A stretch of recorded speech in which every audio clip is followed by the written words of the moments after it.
Good morning, sports fans, and welcome to another edition of NDB Media's Sports Talk with the Guys, home of the Monday morning quarterbacks on Saturday. Yes, ladies and gentlemen, it's 0600. It is early, and the O stands for, oh my God, it's early. We are live, we're going and blowing, and this is Sports Talk in 2025. It is Sports Talk with the Guys. Good morning, good afternoon, and good evening to one and all. I'm the scorekeeper. My co-host here is NorCal Girl. How you doing this morning, NorCal Girl? Not bad, kind of freezing. It's only 36 degrees. So, Well, I imagine I will find out what it is out here. It is only 61 degrees, and it's you're going to double be, us? what a shock. Day is going to get to a high of 65, and overnight low of 47. Wow. That's impressive. Humidity is at 54%. Pressure is 30.09 inches and stable. I don't know what that means in weather terms or geologic terms, but I'm more like I don't know what that means in climatological mental terms. terms. That's fair. I don't know myself. Visibility is at 8 miles, even though the sun is up at 6:41 a.m., which is about 39 minutes from now. Wind is 0. So there is no blow going on right now. The dew point is at 44 degrees. UV index, of course, no sun, 0 of 11. And the moon phase is a waxing gibbous. So what's the weather like out there in cow pasture land? It right now is 36 degrees and clear with a high of 55 today. We have Wow. been dealing with nonstop rain for the last 3 days. So, We've had rain, but it's been intermittent, and it genuinely has been intermittent. Has been it's also where you are in Southern California, because I've been in West LA, I've been in Orange County, I've been well, yeah, just West LA and Orange County, as opposed to where I'm at in the Inland Empire as well. So it's interesting. The demarcation line was the 605 freeway here in Southern California. For those that know it, it was rather interesting as I was returning from an optometry appointment. It was clear as day at the optometrist, and on my way home, it started raining, which mm-hmm. I thought was terribly amusing. But I do want to welcome everyone. Thank you. And looks like we're getting several likes already. So good morning, Elizabeth. Good morning, Aisha. Good morning, Gridiron Girl. Please don't be shy. Come on in and join us. Don't forget to check out ndbmedia.net for all the stuff that's going on down there. And we're going to get to it. The events in sports history on this day, on February 8th, 2025. Back in 1936, German alpine skier Christi Kranz wins the inaugural Olympic women's combined gold medal at the Garmisch-Partenkirchen Winter Games ahead of teammate Kath Grassiger. Back in 1975, Pete Maravich scores 47 points as the New Orleans Jazz and a 28-game NBA road losing streak with a 106-102 win over the Hawks in Atlanta. Back in 1983, baseball orders Mickey Mantle sever ties with Clare Ridge Casino.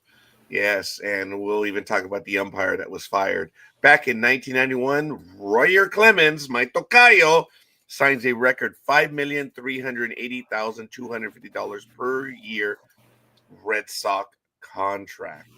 And finally, in 1998, the 48th NBA All-Star Game, Madison Square Garden, New York City. East beats West. And no, that's not any S&M or M&S, whatever you want to say, references, but they won 135 to 114.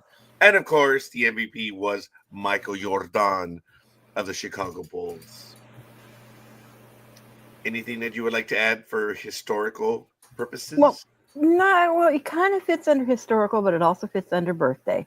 One of our family's absolute favorite people is Bethany Hamilton, and you may know her from the movie Soul Searcher. She is a Hawaiian surfer who got her arm bitten off by a shark about 20 years ago now, and within weeks she was back in the water competing. She's turning 35 today. I know who she is. I have not seen the movie, Oh, yeah. and there are a lot of movies I haven't seen. But yes, we know of the incredible story of bravery and fortitude. I mean, geez, an absolutely incredible story, and she continues to live it every day. So, good morning. Well, okay, he's not in yet. In his right mind or just in. I didn't say that. I said he's not in yet, but he is now. Good morning, big dog. Hola, caballeros y caballeras, ¿cómo están? Ooh, way too friendly this morning. Sports talk with the guys, dude. He's just a happy, hyper little puppy. How do I sound? Do I have that little hiccup? The hiccup is there. All right, let me get rid of it. Hold on. Da, da, da, da. All right, should be taken care of now. Okay, excellent. Ladies and gentlemen, Rugby League Down Under. Women's Norman Women's All-Stars already underway. The Indigenous versus Maori, Friday at 10:50 p.m. As we mentioned, they're going to be starting up next week. The Norman All-Stars, the men as well, at 1:10 a.m. on February 15th. The Indigenous versus Maori. And the Whitser preseason challenge has begun. So New Zealand is going and blowing on National Rugby League.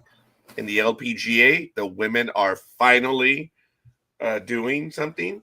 The Founders Cup, represented by U.S. Virgin, is going on right now. So I apologize, U.S. Virgin Islands. In Bradenton, Florida, and Jin Yo Ko is -12 right now. All in so the women, first. so the women golfers are playing with their balls. I don't know. I don't know if that's what they call that little white thing. It could be. What do you think, Liz? I'm not going to dignify that. Dignify? What do you mean you're not going to dignify what with that? Of course, they're playing with their little balls. Then there you are. Did They're that also playing hurt? with the little tees. Did that hurt? No. Okay, then. In the WM Phoenix Open in Scottsdale, Arizona, Thomas Detry is in first at -12 and 130. And a whole lot of people are right behind him and tied at second and fourth. And that's taking a look at the men's side in NHL. If you're ready to go, Liz, the games yesterday in the NHL, I believe there were, actually, I don't know how many games there were. Oh, wow, there were 5 games on tap. The Penguins 3-2 over the Rangers, Jets 43 over the Islanders, the Blackhawks 6-2 over the Predators, Avalanche edged the Oilers 5-4, and the Kings, oh my gosh, the Kings 5-4 over the Dallas Stars. Do you have the standings, young lady? Yeah, I do actually. Right now in the Eastern Conference Atlantic Division, I have 3 that are already up in the wild card, which are Florida Panthers at 69, Toronto Maple Leafs at 68, and Tampa Bay Lightning at 62. In the Metropolitan Division, also in the wild card, are the Washington Capitals at 79, Carolina Hurricanes at 68, and the New Jersey Devils at 66.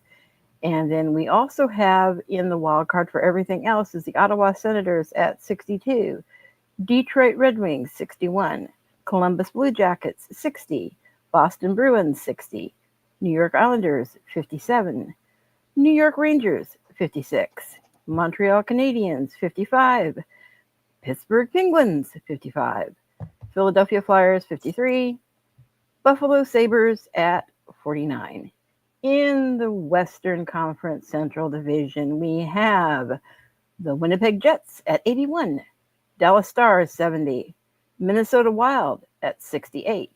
In the Pacific Division, we have the Edmonton Oilers at 72, the Vegas Golden Knights 70, Los Angeles Kings 64. In the wild card, we have Colorado Avalanche 68, the Vancouver Canucks at 61, Calgary Flames 59, Utah Hockey Club 55, St. Louis Blues 53, Anaheim Ducks Quack 52, and Seattle Kraken 50. The Nashville Predators at 43, Chicago Blackhawks 40, followed up with the San Jose Sharks at the wonderful 37. Just very quickly, as we finish the roundup, I did not go over the motorsports. IndyCar, March 23rd. They start off in Thermal, and then you have the Long Beach Grand Prix on the 13th. Mission Foods drag racing begins at the Gator Nationals March 6th through 9th. Formula One, as you know, they're going to go ahead and kick off Australia in March 14th through the 16th. And finally, NASCAR. We'll talk about some of the events that happened at, I forget where, whatever. We'll talk about that. Daytona is coming up next week, and that's pretty much the start of the NASCAR season. Okay, that was a quick roundup. I think we're ready to go. Good morning, question. Big Dog. Go ahead. One, are they still going to be in Vegas? Or because it's for Formula. What is it? Formula One or whatever the big one was, where they closed down the strip. Oh, Which sucked this year. I mean, it sucked the first year too, but it really nosedived this year or this past year.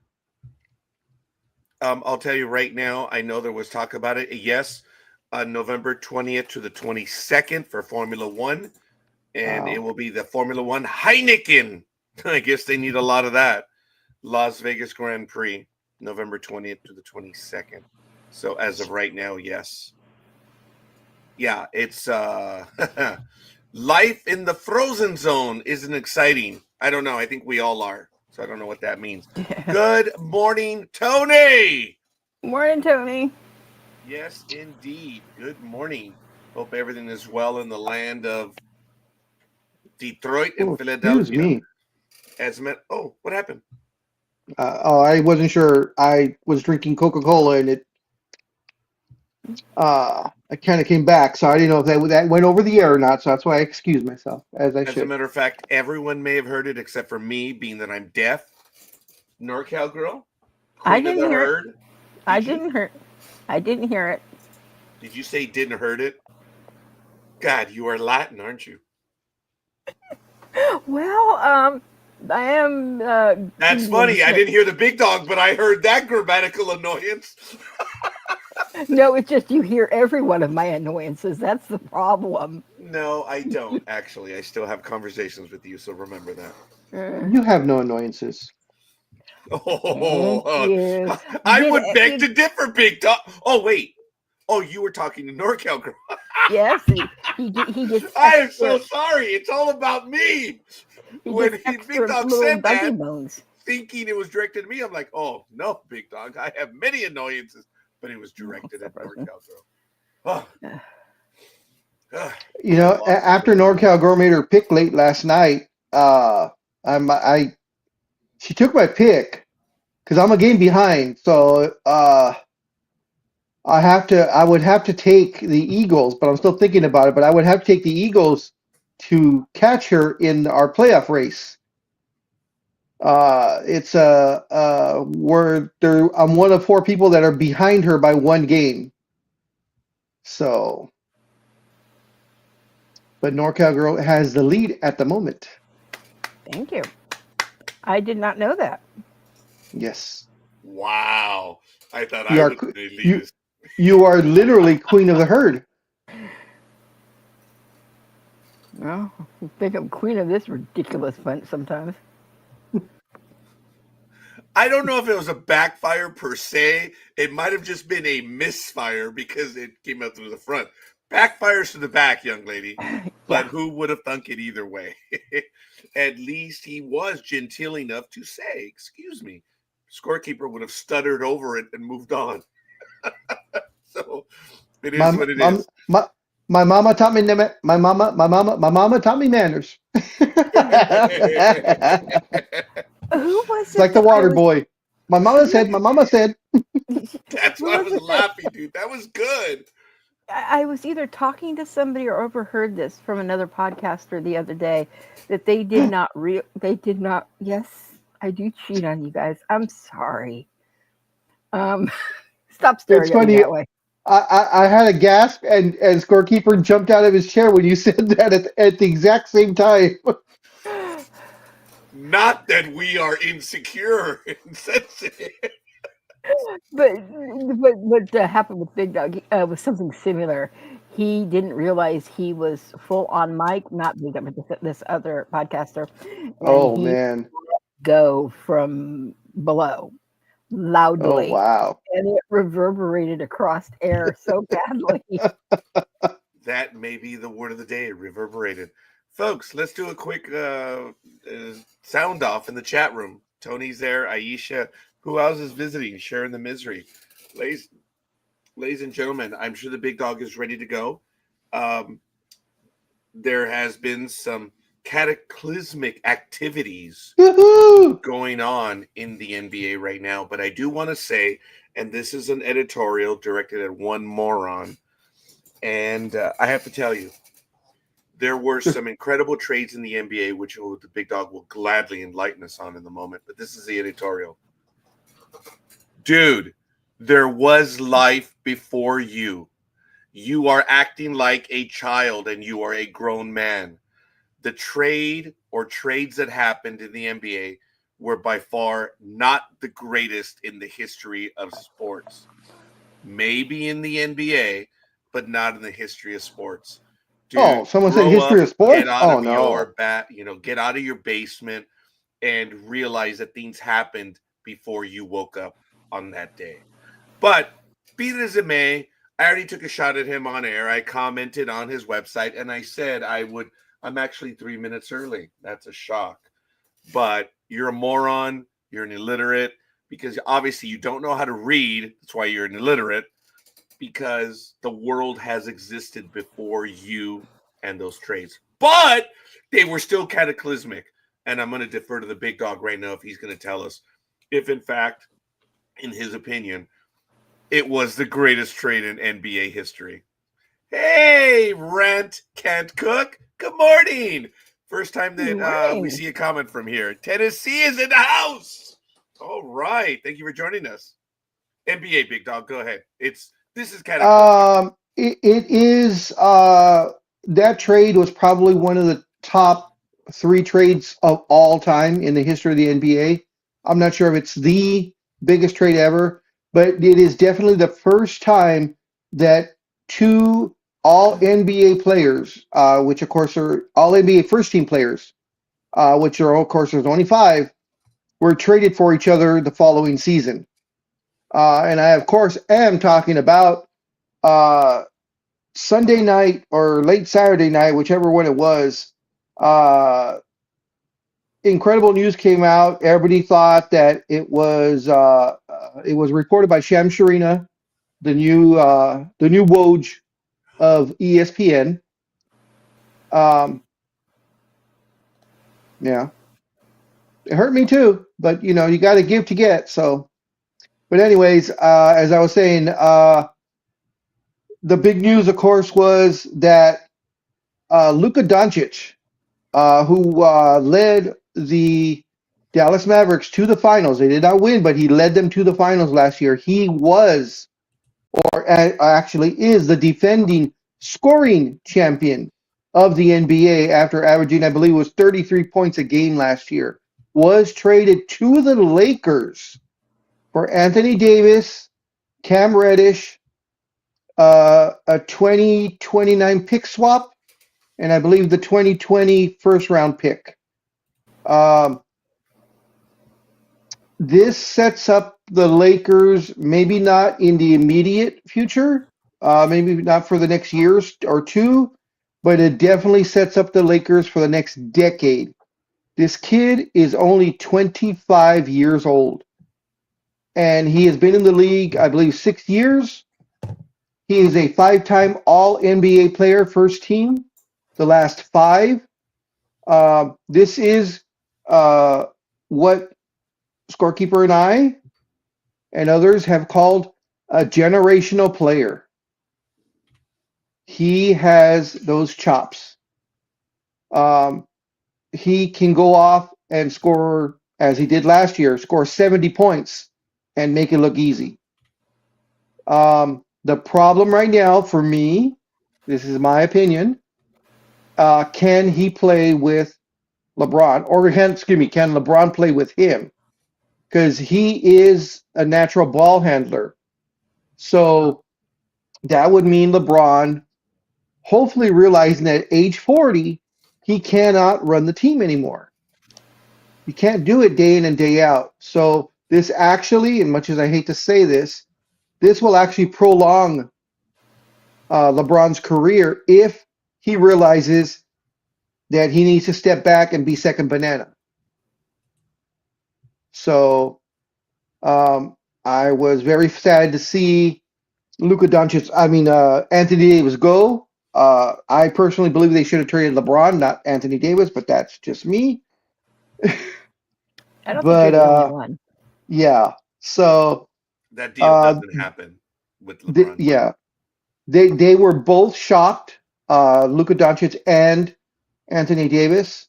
The prevailing thinking on this is of course what everybody, unnamed sources are saying, is that Dallas management was concerned about Luka's weight and his the way he trains. Luka has, anybody that's watched basketball, Luka looks a little chunky, but that just could be his body build. But they said that he had ballooned to 270 pounds, and of course wow. they didn't. I'm sorry. I was saying, wow. Yeah, I didn't see it because he was at the news conference. He looked fit. He looked fit, so he is definitely not 270 pounds.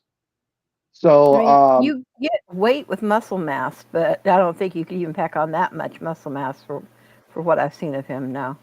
no, he's if I'm not mistaken, Luka is I believe he's 6'7" or 6'8", Yeah. and usually comes in about 240. Yeah. So but yeah, I mean, I've seen him where he looked a little pudgy, but not now. And he's got a chip on his shoulder now, and you don't you don't poke the bear, and Dallas has. I feel really bad for him also because word is he just closed on a brand new mansion that just closed escrow last week, and the mansion was $15 million. Where? Dallas. He had just bought a new house, and it just closed last week or 2 weeks ago now, because the trade happened last week. So he had just closed on a brand new house, and they traded him. Isn't that what the GP hoof doctor says? So good morning. Good morning, I don't know Lucas. if you saw. Yeah, sorry, Gridiron Girl. That was rude of me. Natural ball handler. My mind went into overdrive at that statement, but I didn't give into your base instincts. I don't know why.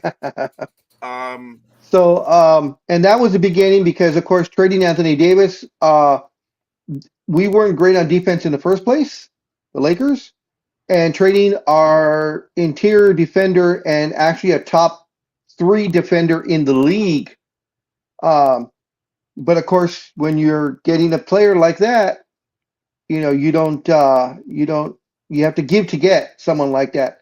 So the Lakers went out 2 days later and they picked up Rob Pelinka has saved himself, at least in my eyes, with these 2 trades, because he traded for Luka Doncic and then went out and got center Mark Williams of the Charlotte Hornets. The guy is 23 years old. He's a 7-footer, averaging 16 points and just shy of 10 rebounds a game for the Hornets this year. And he is now a Los Angeles Laker. So our interior defense may not be up to what it was, but at least we're not going to lose a lot to it. And we finally got the 7-footer that, unfortunately, Anthony Davis had been asking for. But Luka was in. I saw the interview live when they introduced him 3 days later at the Lakers training facility. He was very cordial, gave pretty much non-confrontational answers, but you could tell he's still hurt by it because he thought he was going to be a lifelong Dallas Maverick. He thought he was going to be like Reggie Miller or Kobe Bryant or Dirk Nowitzki, of course, former Dallas player. He thought he was going to be there his entire career. He was due for a supermax contract, 5 years, $300 million or some sort. He is now not eligible for that because he got traded to the Lakers. Most of the Lakers, I can believe they can give him is a 5-year, $230 million contract, something like that. So he missed out on a significant amount of money by being traded. So there's a lot, and everybody is wondering why this happened the way it is. Because if you're trading a superstar of that stature, you would let that be known to the entire league and get your best of what you can get. They essentially got him. The Lakers got him for nothing. I mean, they didn't have to give up picks. They didn't give up a ton of players. Of course, you had to give up Anthony Davis, but to get someone like Luka, you're going to give up a big name player anyways. But now it's of course come out that Rob Pelinka and the GM from Dallas are old buddies from back in the day when Pelinka was Kobe Bryant's agent, and I can't remember the name of the Dallas Maverick GM. And the Dallas Maverick GM worked for Nike and was put on Nike put him on the task to sign Kobe Bryant to the Nike shoe company. So these two have been friends for close to 20 years. And they traveled the world together. Kobe, Pelinka, and the Dallas GM toured the world as with Kobe. And the way they said it went was they were in Dallas late December, and they were having coffee together. And the Dallas GM brought up the proposal and said, "Hey, what would it take for you want Luka? That would be like the Dodger GM and the Yankee GM go up, and all of a sudden the Yankee GM says, 'Hey, you think you might want Aaron Judge?'" So there's a lot of talk as to why this offer wasn't made to the entire league and only made to the Lakers. And of course, it was done in secret. And this is surprisingly, this was actually kept a secret. Pelinka says he talked to Jeannie, and it was pretty much Jeannie, Pelinka, the Dallas GM, and maybe the Dallas owner. And that was the only people that knew about it until it happened. Let me interrupt you. Papa Sox, thank you. This just showed What's up. up, Papa Sox? Just Hi, popping Papa. in to say thank you for a great season of lives and allowing me to chat. I will like, subscribe, and roll out. Have a great weekend. I won't be surprised at our first 3-peat piece. Papa Sox, it's been great having you in the chat room. Your commentary has been biting. It's been funny. It's been a lot of fun having you join us, and I look forward to you being able to continue with us. Gridiron Grill has the question mark Mark Cuban. Didn't he sell the team? Mark Cuban is now a minority owner. He only has, I believe, not sell the team then. well, not completely. He sold 90% of the team. I think he's only a 10% minority owner now, and pretty much keeps to the sidelines. He had nothing to say in this. I do believe if Mark Cuban was still the owner, this would never have happened.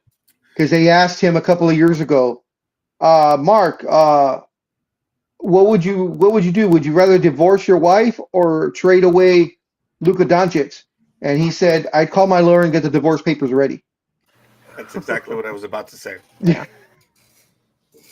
That was well known in the league. Yes.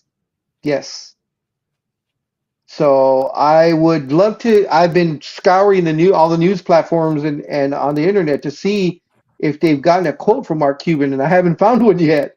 So I don't know if he just has decided to keep his mouth shut, or he is just so pissed that he doesn't want to talk to anybody. Yeah, that deal would not have happened. Folks, there's a lot of vitriol on the internet, which I got caught up in. I didn't realize how bad it was, and I went down that hole, and it felt warm. So I stayed there for a little while. Visiting your old stomping grounds, huh? Well, I don't know about that, but the vitriol, it kept me warm. And I got to tell you that, thank you, Lukey's, for commenting. Papa Sox looking forward to next season with the reigning Chiefs. Wow. Okay, fair enough. That was a good shot. That there is this. Oh, I have to end my editorial, the one I opened up with earlier, so it ended. So I didn't close it. My ADHD was losing control because in baseball, if you're going to run a play, you have to open the play and then you have to close the play. I forgot to close the play. That in baseball, we always knew whatever was going to happen, he opened it, did whatever, and then he closed it. So I didn't close the editorial.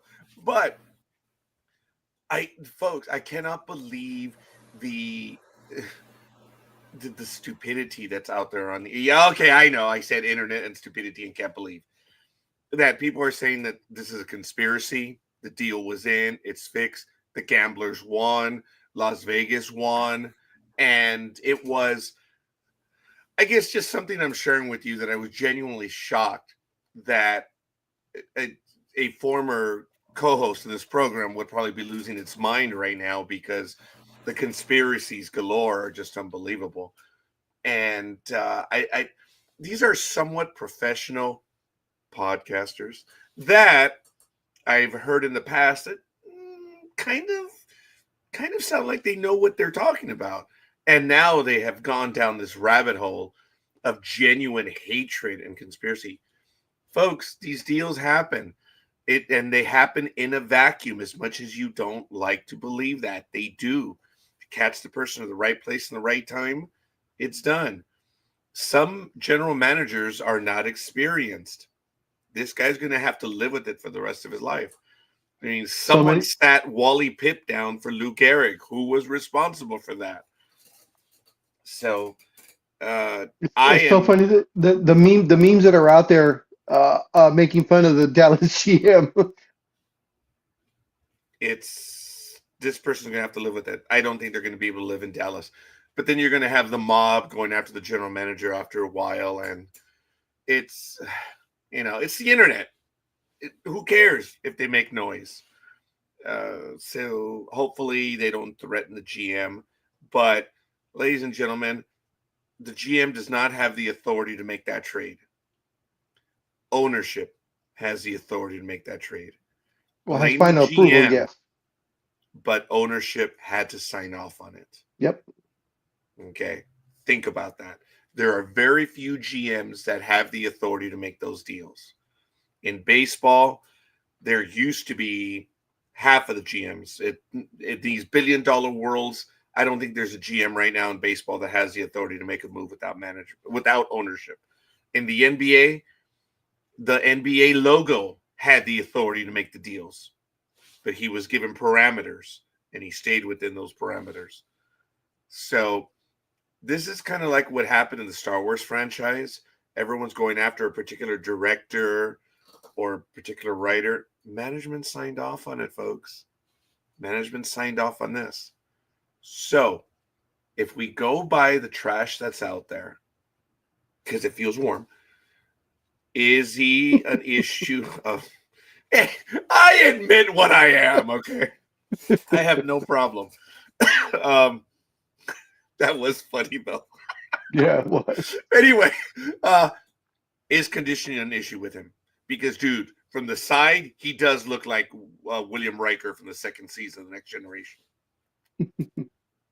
Like I said, Luka is famous for coming in and getting into game shape during the season. Kind of a Shaquille O'Neal type of thing where he came in and then 20, 30, 40 games in, now he's in shape, which now in this day and age, you can't do that with these athletes now that play the game. You have to come ready. Now, hopefully, because of this trade, and now Luka has a little bit of a chip, hopefully, to get back and show Dallas that, he is worth every penny of what he's getting paid or going to get paid. And the fact that he is going to work with LeBron for at least the rest of this season and probably next season. And as we know, LeBron takes immaculate care of himself, spends over $1.5 million every year just on his body.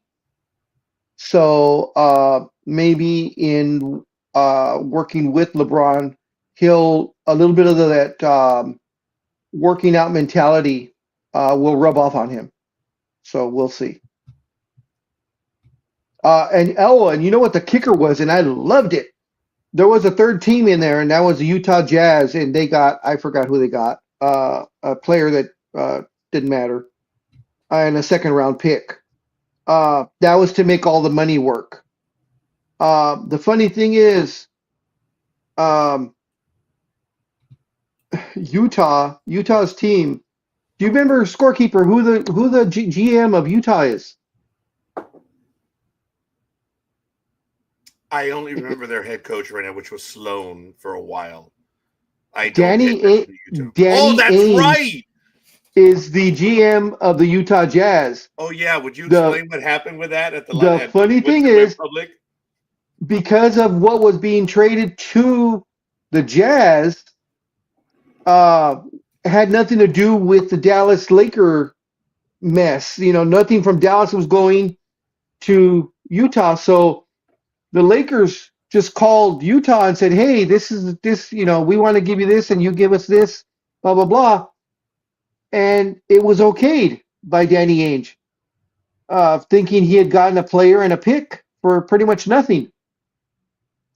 And it wasn't until 30 minutes before the trade was announced that he found out that because of him, he facilitated one of the biggest trades in NBA history. And my understanding was he rushed to the phone to cancel his part of it. It was too late. All the paperwork had went in already.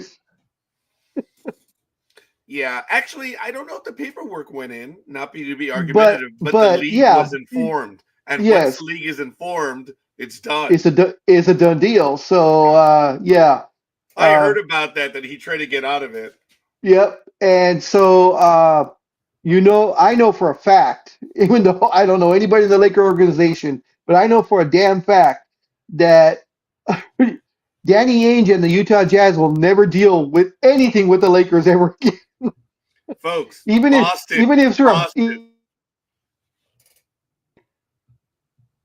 the famous bag of peanuts, they won't even trade for that.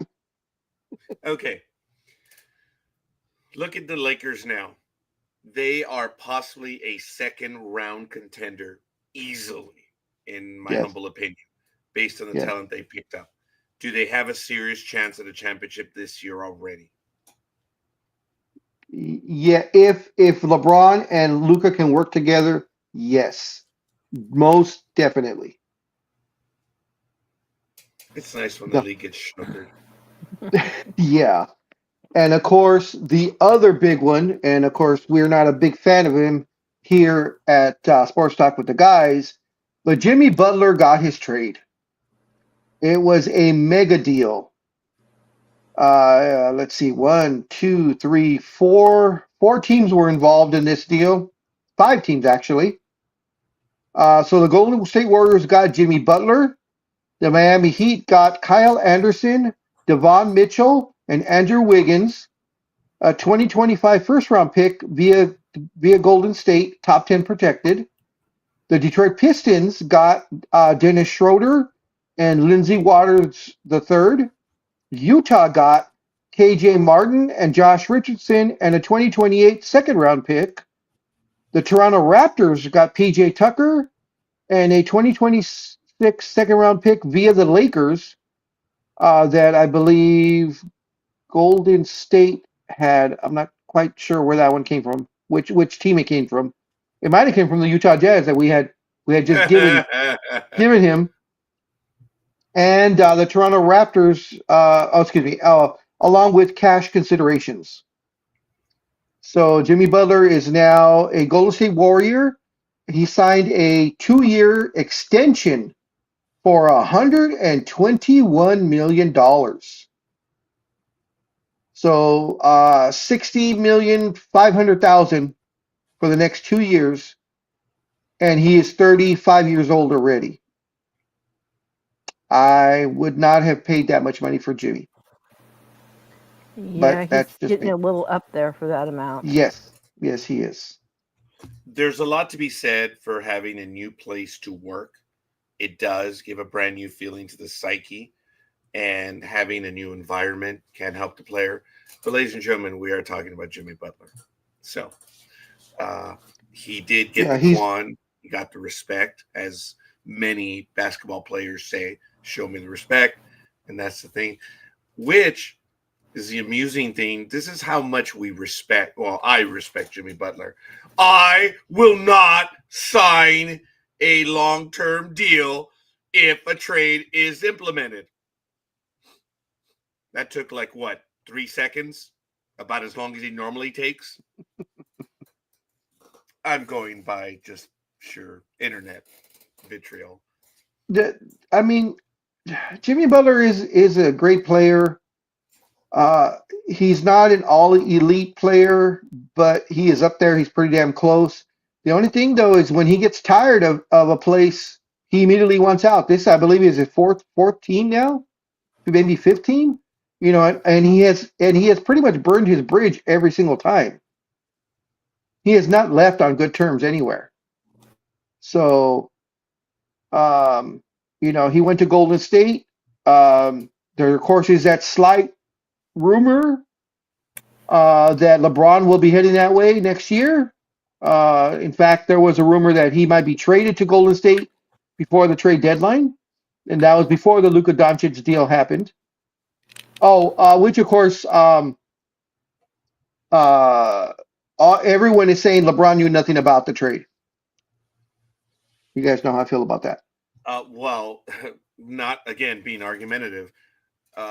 Whether you know it or not, you're absolutely wrong.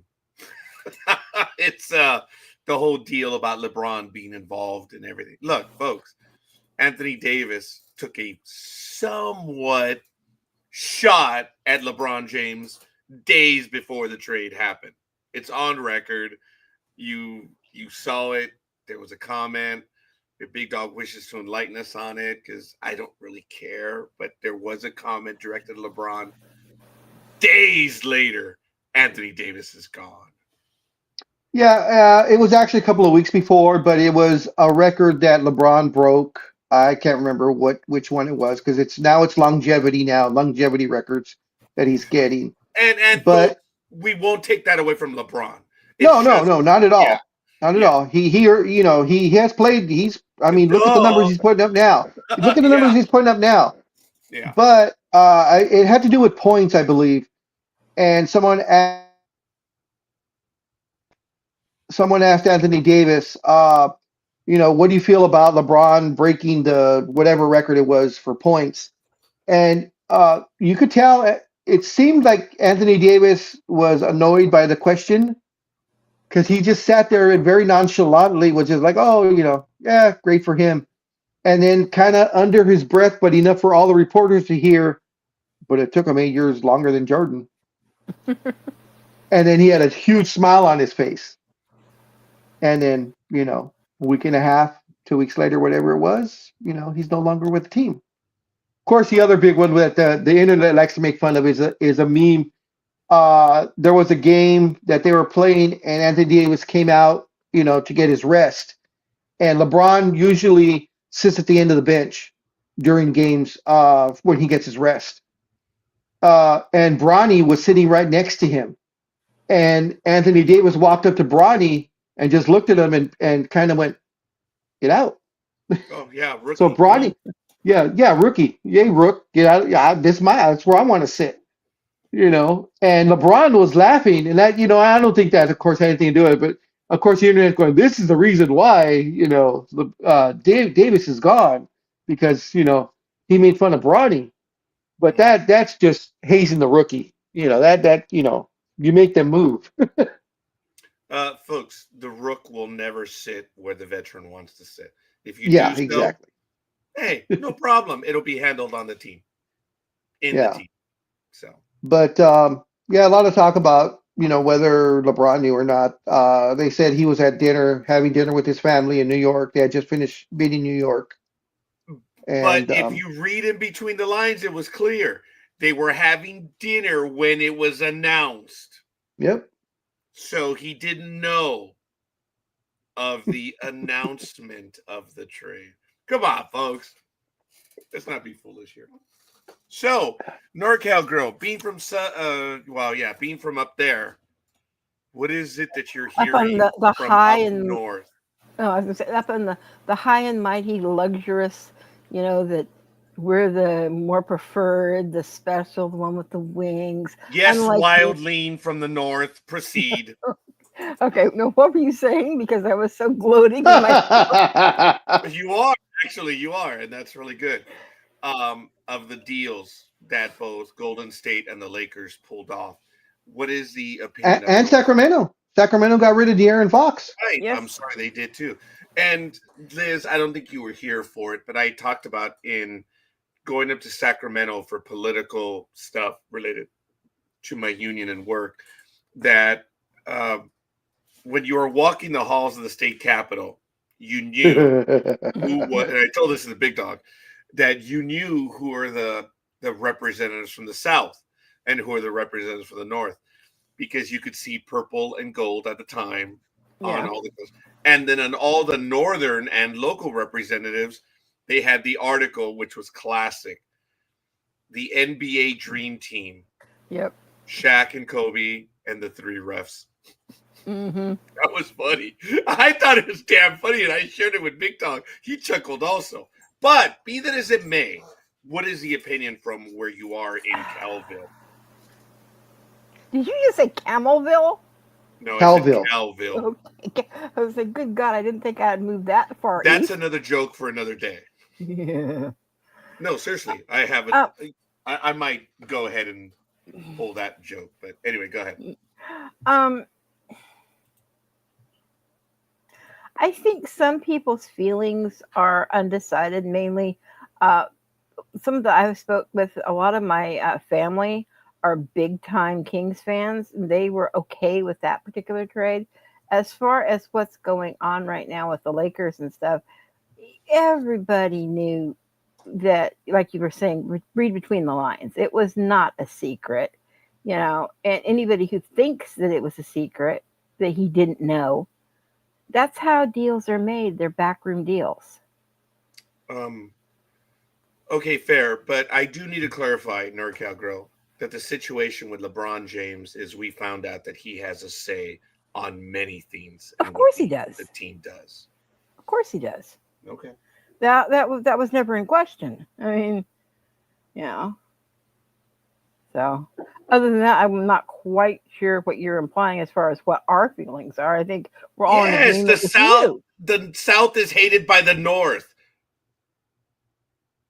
Okay. But why are you asking? What's the opinion of your area about what the Lakers pulled off? I don't really think, for the most part, they really give a shit. Nobody likes, LeBron to begin with. So that was fine.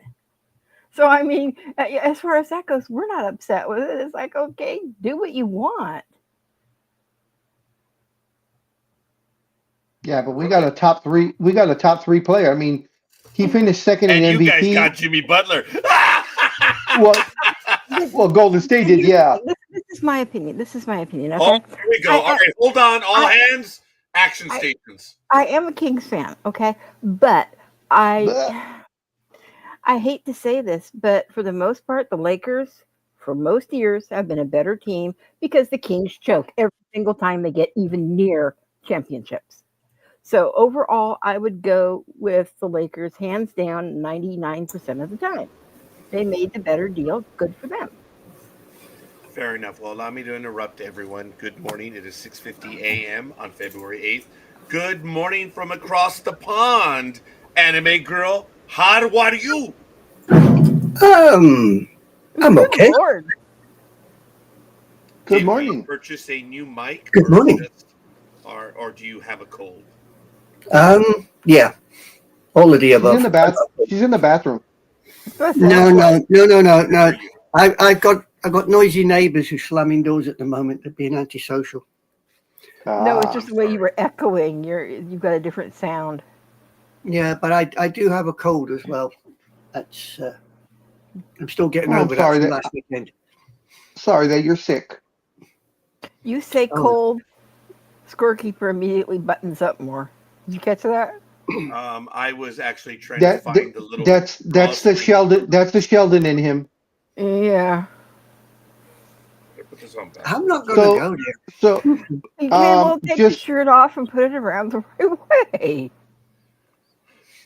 I finally Just- have a heater in here again, thank goodness, and it's been doing fairly well. And it was just one heater. You all know that I had the heater, the white heater, and take that however you want. It was colored white, and it was And an it died heirloom last for the year and family. sat You shut outside. up. So it did, and then I took out the black one, and I left it outside for hours, and lo and behold, it was removed by my schizophrenic significant other, and it's been thrown away. It took like 2 hours. The white one stayed out there for months. The black one disappeared in 2 hours. Maybe she was feeling productive that day. That would have been a cataclysmic day in the Noriega household. Here or there. just so anybody wondering the details on De'Aaron Fox. Of course, he had requested a trade, and he wanted the Spurs as his pretty much his first choice. So this is what happened. It was a 3-team trade. The Spurs got De'Aaron Fox and Jordan McLaughlin. The Chicago Bulls got Zach Collins, Trey Jones, Kevin Huter, and a 2025 first-round pick via San Antonio. The Kings, on the in the meantime, got Zach Levine from Chicago, and Sydney Sissoko, and a 2025 first-round pick, a 2027 first-round pick, a 2031 first-round pick, a 2025 second-round pick, a 2028 second-round pick, and a 2028 second-round pick from that one's from San Antonio. So they got 2 players and 6 picks. This is not super rare, but I do say it on air. Papa Sox, I love you. The Kings choke when they get anywhere near a championship NorCal girl. Papa Sox is about to turn on TV, head out the door, drops his keys, car looks out the window, and it's literally snowing. But I appreciate that. That was cool, man. I hope you got the comment from Lukey's, pal. That was good. That was quite a bit, dude. I mean, look, what happened in the NBA, folks? It is exciting for the sport, in a general sense. I don't understand the anger that people can have in today's sports climate in America. People are traded regularly. There's no such thing as loyalty from the 60s, 70s, or 80s. That's gone. It doesn't exist. Folks, in the last 4 years, we've commented about the NFL. There has always been a trade deadline. There were never any trades. In the last 2 to 3 years, there is now a trading deadline in the NFL. And there's a lot of activity that happens. It's crazy. There is no loyalty anymore. And for fans to be angry that something happens, I don't get it. It's a sports thing. Maybe you're young, dumb, and stupid. I don't know, but these things happen. I figure that a superstar who's 25, how often do they get traded? Never. That is true. A 25-year-old superstar that has had the numbers that he has had doesn't get traded. But I want to ask everyone their opinion and everyone in the chat room.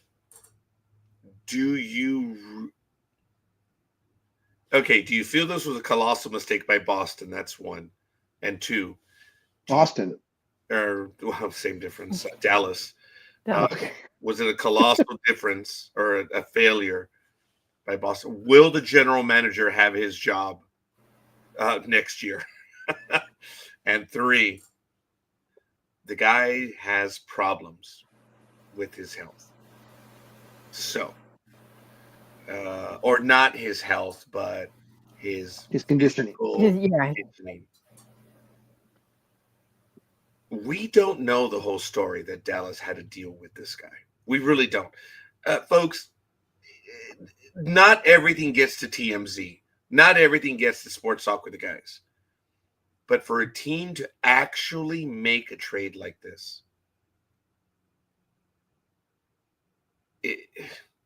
they should have gotten more for him, frankly. Hell yeah. But yeah, that's the whole vacuum thing. But it just goes to show you how frustrated that team was with him. That wasn't public. The guy does have conditioning issues. And today, when you're 25, you can do anything at any size. When you start getting into your 30s, these conditioning issues cause long-term injuries and end careers quickly. So, did they get ripped off? I think we already know the Cuddly Puppy's opinion. NorCal we fleeced the hell out of them. Oh, yeah. Let's put it this way. You bent him over and did something up the other side to them. Yeah. Actually, you know what happened? As soon as the trade was announced, Jerry West popped out of his grave and clapped. This was Jerry West-esque trade. Yes. Yeah. I don't care what has been said or what has been rumored. I truly believe that when Pau Gasol came to the Lakers for Kwame Brown, because that's what the trade was. Oh my God! That was Jerry West picking up the phone and remember he had worked with Gasol's team just previously, and of course was a legend with the Lakers. I truly believe he picked up the phone and called Mitch Kupchak and said, "Hey, call Gasol's team." He then hung up the phone, picked up and called Gasol's team and said, "Hey, you're getting a call from Mitch. This is what you're gonna do." And hung up, and lo and behold, 2 hours later, it was done. Yeah. No one will ever admit to that, but in my mind, that's exactly what happened. Yeah. Papa Sock says, NorCal comment and the literal snow dropping in D.C. I was not ready this morning. Not! And by the way, yes, I saw Luki's comment. Thank you. So that was cool. It is cataclysmic. The trades in the NBA changed the dynamic. The problem is there is still a good team in the American League. In the Eastern Conference. And they're a good team. But the West bulked up to take them on, to take on each other and to take them on. So you're talking about the Celtics again or what? Or who? Yeah, they're still a good team, aren't they? I don't care about the Celtics. They're in the East. Actually, they're not doing that great. They're not very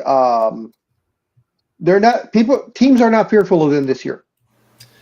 And Milwaukee had a trade a few days before all that happened. And that broke up the dynamic duo, I think. Yeah. He finally got traded. Kyle Kuzma, though, got traded to them, which I believe was an upgrade because he is significantly younger. I believe Middleton, who got traded, is 36 or 37. And Kuzma just barely turned 30. Or he's 29. I'd have to check to make sure. I still cry about Kyle Kuzma. Yeah, that one. Kuzma and Josh Hart were the two that hurt me the most. This was probably the most busy trade deadline that we've had in a couple of years. Because last year, pretty much nothing happened last year. Nothing major. This year, once the ball started rolling and then the Luka Doncic one hit, and after Luka Doncic, and it was Butler. Yep, it snowballed. Yep. So there were very few teams that didn't do anything, and I believe Oklahoma City was one of them, but they're the second best team in the NBA, so they felt they didn't need to do anything. But there weren't very many teams that didn't do anything at all. Pretty much everybody moved somebody somewhere. All right. Well, And the Clippers still stuck. yeah, and they made a deal late in the Yes. whatever season or however it was. But ladies and gentlemen, it's 7:01 a.m. Pacific time here on Sports Talk with the Guys. It's February Woohoo! 2025, and we are going and blowing, and we're already through our first hour. Thank you, everyone. If you'd like to drop a comment in the chat room, please do so. As you know, we try to get to all the comments here. And we are... Scorekeeper, why do we always try and get to all the comments? Because we're live. That's Not right. like everyone else. We are live. Yep. Our faults and all. With all the warts and pimples and everything else that comes with it. So And burps and farts. Yep, that's what we love being here. And folks, Monday Night America is now the longest running program on the internet at 17 plus years.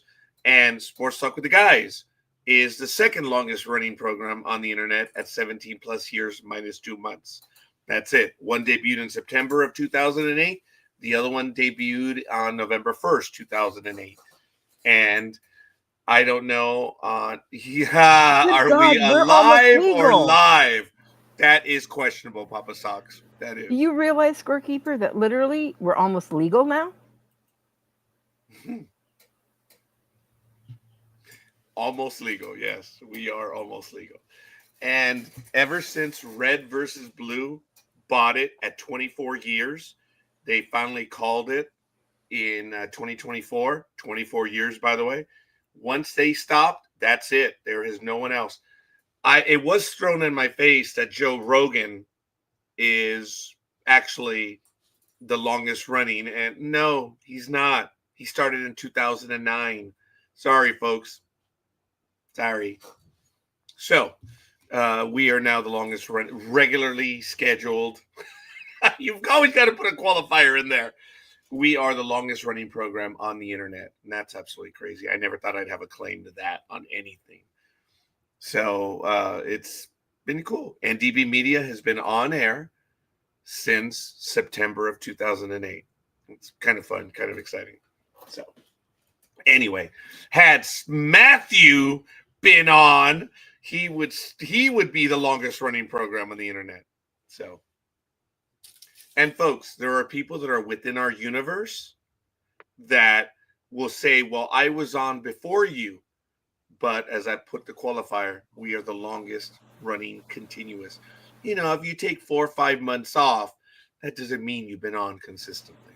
So we've been on every week for 17 plus years. That is unreal. Big Dog, how many Saturdays have we missed? Like 3, maybe? Only a handful. Yeah. Very few. And NDB Media, Monday Night America, same thing. So anyway, he's all right. It just means we've been here for a long time. So anyway, I don't know if you guys want to continue with basketball or if you want to continue with a little bit of other news. There's an incredible amount of baseball. There's football news as well. I did see your comment, Anime Girl, and I did find the article. We'll get to it in a little bit. But it's kind of like what the president commented about something, which we'll get to. It's what New Coke and Classic Coke is. Mr. President, this is not a new rule. Legal guidelines have established that new lasts 1 month. You're a little behind the times. But, sir, I know that you wanted to buy a team and you never able to. Sorry, we know your hatred towards the NFL. It's empty. Big Dog, go ahead. Just wanted one last thing. There's a couple more things for basketball we can talk maybe afterwards. But right now, just wanted to extend our I'm not sure how to say it. Anyways, Hubie Brown, famous coach, commentator, will call his last game tomorrow on ABC. He is finally going to actually retire. He is 91 years old. And Hubie Brown, I used to love watching him on the sidelines. He's a character. And has always give very insightful commentary when he does his announcing. At 91 years old. And tomorrow, I believe it's Milwaukee versus maybe the Sixers. I'm not quite sure who it is. But tomorrow will be his last officially his last game of his career. And he's 91, Congratulations, right? Hubie. Yeah. Yes. I'm sorry. What was that, scorekeeper? Congratulations, Hubie. Oh, Yeah. So I may have to turn in to see that one. I don't know if I'm going to have a chance, but we'll see. All right. Okay. Sounds fair. Anything else, Big Dog, on basketball?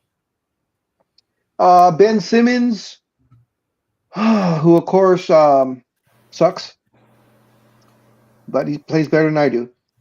He is working on a buyout with the Philadelphia 76ers.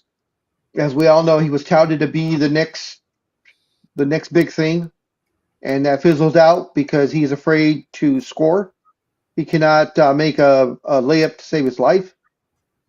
Right now, he's averaging, I believe, 6.2 points, 5 rebounds, and just shy of 7 assists a game. So that part's okay, but still no scoring, and he's shown he's shooting like 30%.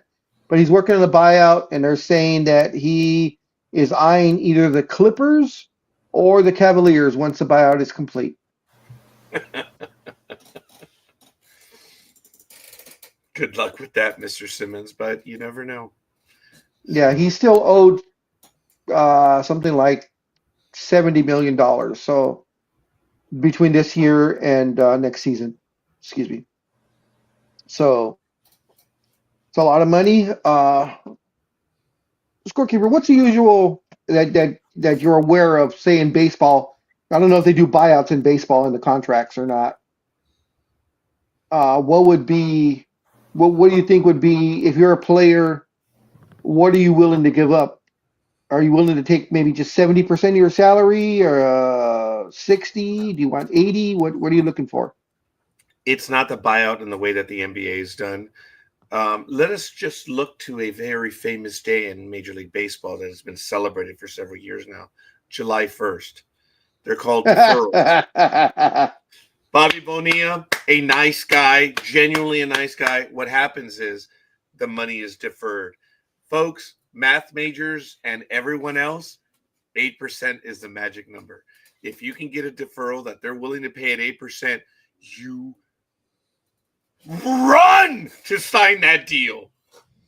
We talked about, I told Big Dog that what really happened in that deal was they were all talking about it, and the account spoke up and said, hey, get them to agree at 8%. If it is, go for it. And they're like, why? Why not 10, 12? Because 8% is the magic number. Folks, for anyone who's done a little bit of investing, you know the rule of 72, and 8% is the magic number. I'll explain the rule of 72 in a little bit, but it's basically you divide 72 by the number of your expected rate of return, and 8% almost doubles in 8 years. Okay, so that's why you want it, because it's based on time. So I'll give you an example. 72 divided by 2, your money will double in 36 years, whatever it is. So when you have 72 divided by 8, your money doubles in 9 years, folks. That's the magic number. So I said 8 and 8, but it's 9. Dudes, if you can have your money double in 9 years, that's unreal. So anyway, that was the joke. If you can get the money deferred, that's the way Major League Baseball does it. They just defer the money. Look at the Shohei Ohtani contract. But the problem is, folks, that even though with Shohei Ohtani did take the $680 million deferral, the Dodgers are going to have to pay on that in 10 years, and that's going to be a salary cap hit. Unless they worded it in such a way that he's no longer a player and he's a member of management or something. And if so, this is not going to cost the Dodgers a dime. This is crazy. It's absolutely crazy. So is Shohei Ohtani stays with the Dodgers numbered at 9 years? Nah. I guess it'll be a problem on the road. He's going to be their global ambassador.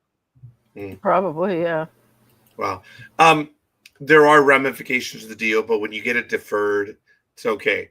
Now, I believe the Bobby Bonilla contract still counts against the New York Mets when you figure out the salary cap stuff, but it's still not very much. It's the actual value of the terms, and it's only like several $100,000 each year. But that's one of the greatest contracts of all time. Bobby Bonilla deferred about $4 million that the Mets owed him.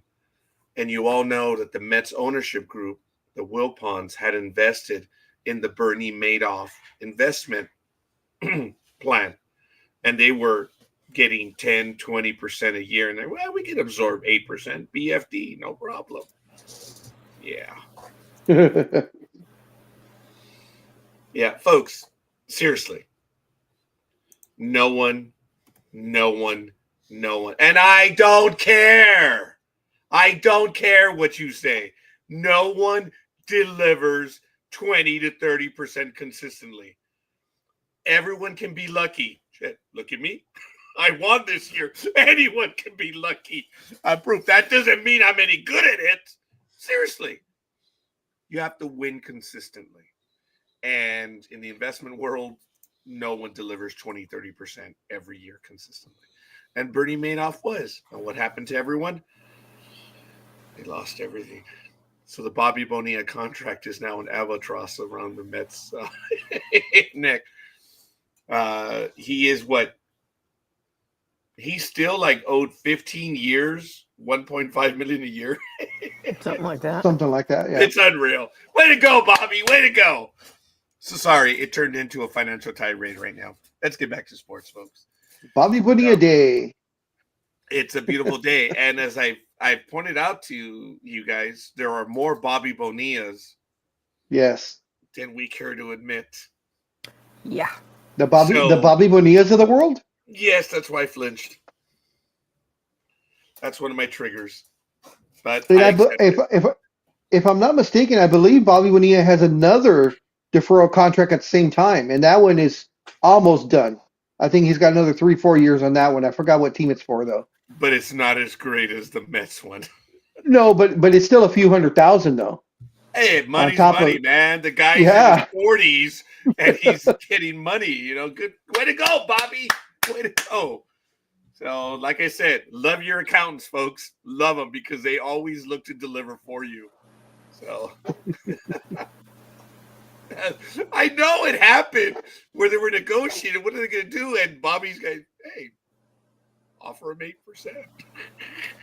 And when the Mets said yes, they're like, take it.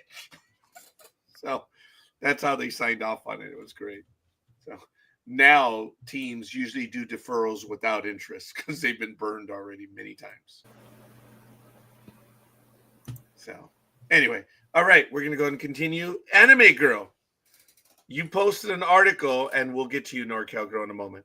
But Anime Girl, you posted an article about the current president criticizing the controversial NFL rule ahead of Super Bowl Sunday.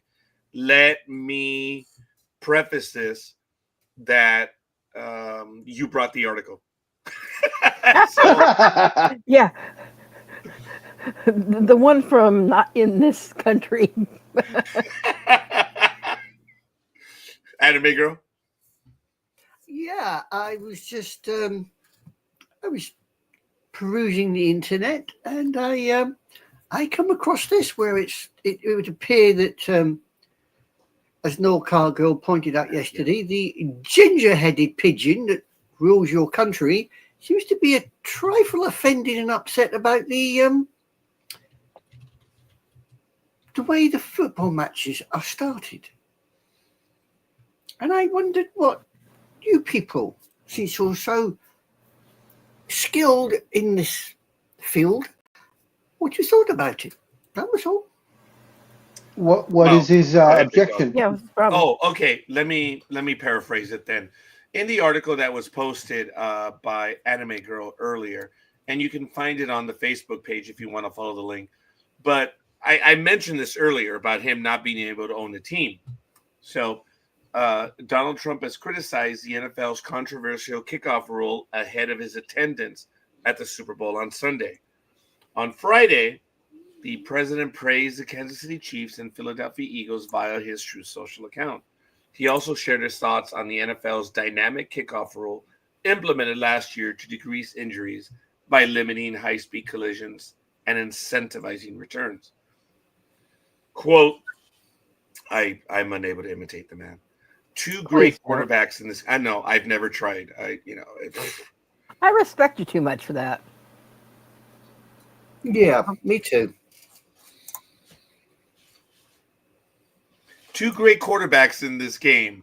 No comment. Also, an unbelievable running back and an absolute best tight end in football. Thank you for noticing that, Mr. President. Ever, he says, incredible coaching.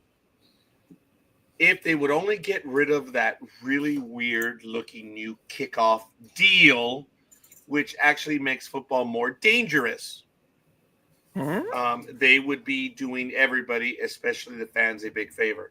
I commented in my tirade earlier, no, sir, this has been around for a while now, and it's not new. I know it's new to you because you don't pay attention and you're busy.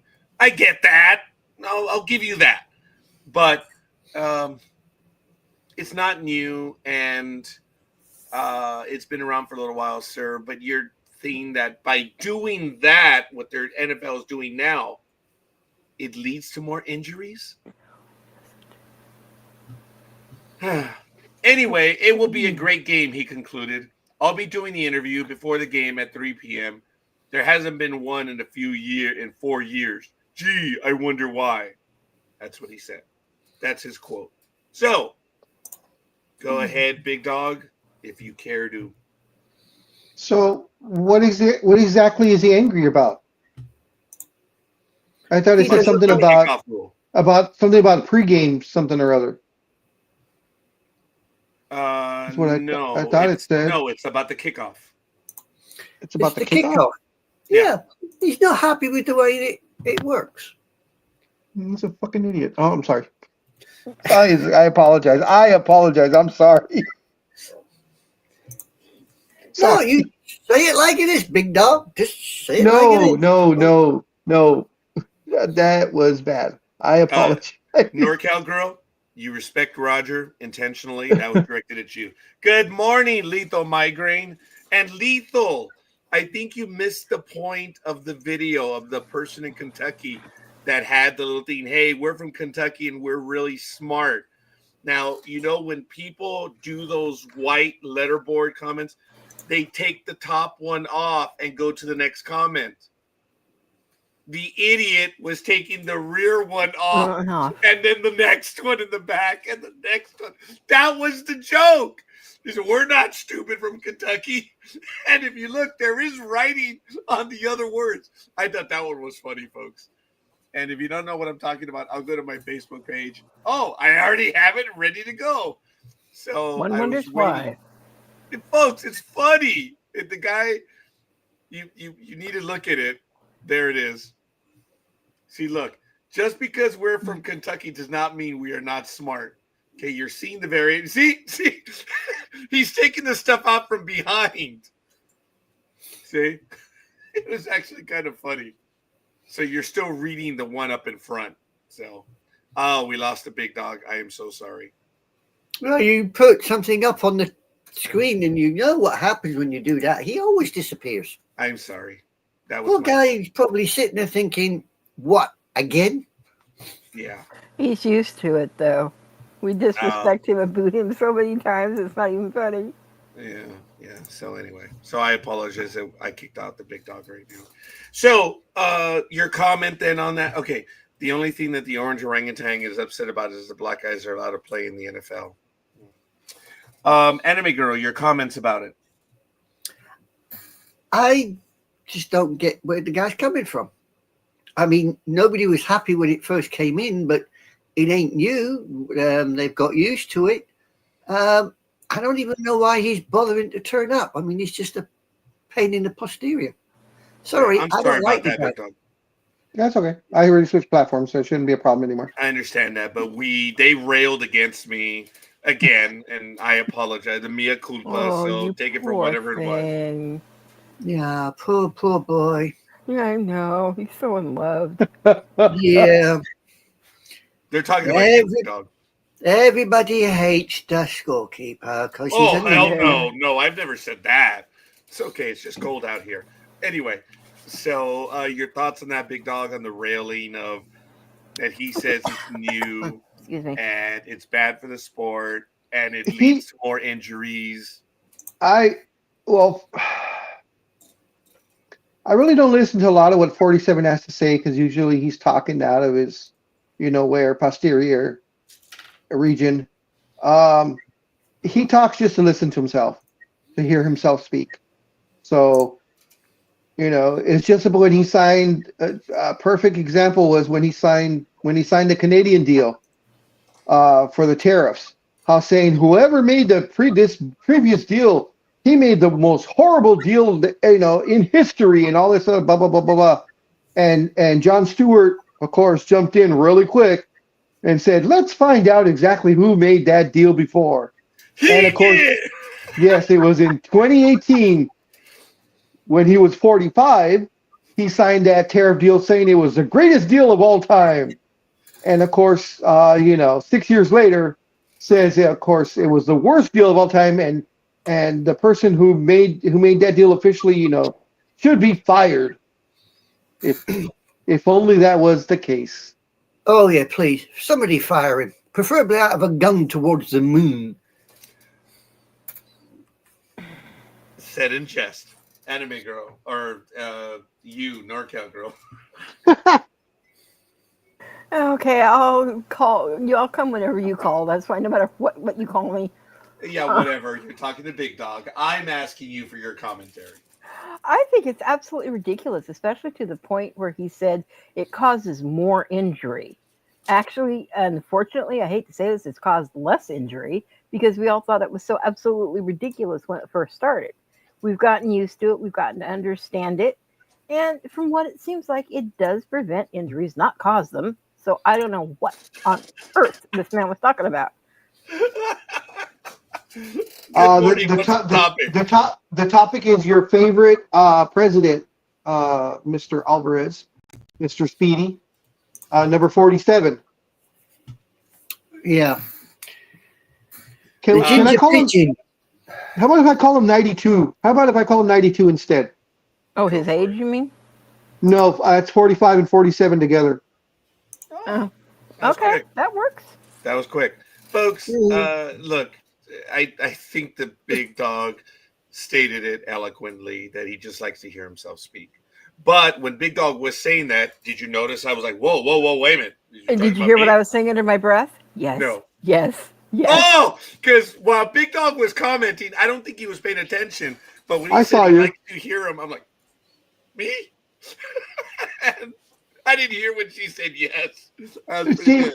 See, but when you speak, a lot of the time it's valid, and we learn something about 50% of the time, and it's not vitriol, You give it that high. like what comes out of 92's mouth. He suffers from diarrhea of the mouth. Yes, he does, and has no filter. Yeah, well, it's not his fault. His brain is, the size of his shoe. But there you go. He wishes it was that big. I like that. That's funny. But it's all good. It's just, sir, you're not paying attention. This is the first year. Wait a minute. This is the first year they've been doing this. But again, the definition of new is 1 month. It's been established legal case law in the United States, and it leading to more injuries. I doubt it. We just haven't seen any. If looks are there have been no injuries, sir. So I understand. And speaking from as one executive to another, I get it, sir. I get it. No one prepped you. They didn't give you the cards. And you just went by your hatred against the NFL. You expressed it in your first term. You expressed it when you lost out on a chance to buy a team. You had, I think it was 3 or 4 chances which you lost out on. I get it, sir. You're still angry. The bride left you at the altar. She wants nothing to do with you. So I get it, sir. It's not going to happen. You're never going to own a team. So You are be angry you are as you want towards the NFL. you are so polite calling him sir. Because I Yeah. won't. I won't. No. Okay. Well, you could But you always. are. Well, you need to respect the office, not necessarily the person. Yeah. Well, Best way to do it is. Okay. Sorry. yes. No, finish your thought, anime girl, because we're going to bring someone in a moment. I was going to say the best way to do it is you call him sir and then add an F at the end. Sir. You do it politely. Yeah. Sir. Oh, what an intro, sir! The dodo. The dodo. Oh my God, Yo, that yo, was dodo. That was absolutely hilarious. It could have worked better. Big Dog, go. Here he is, the man, the myth, the legend in all of our minds, the 2023 top prognosticator of Sports Talk with the Guys. Super fan as we know him. The Eagle fan, number 26, coming in at 5'10". 5 foot. Oh, 5 foot. Okay, and What? a little. 5'8" 5'8"? and over 200 pounds. Oh, From the city of Philadelphia, we have the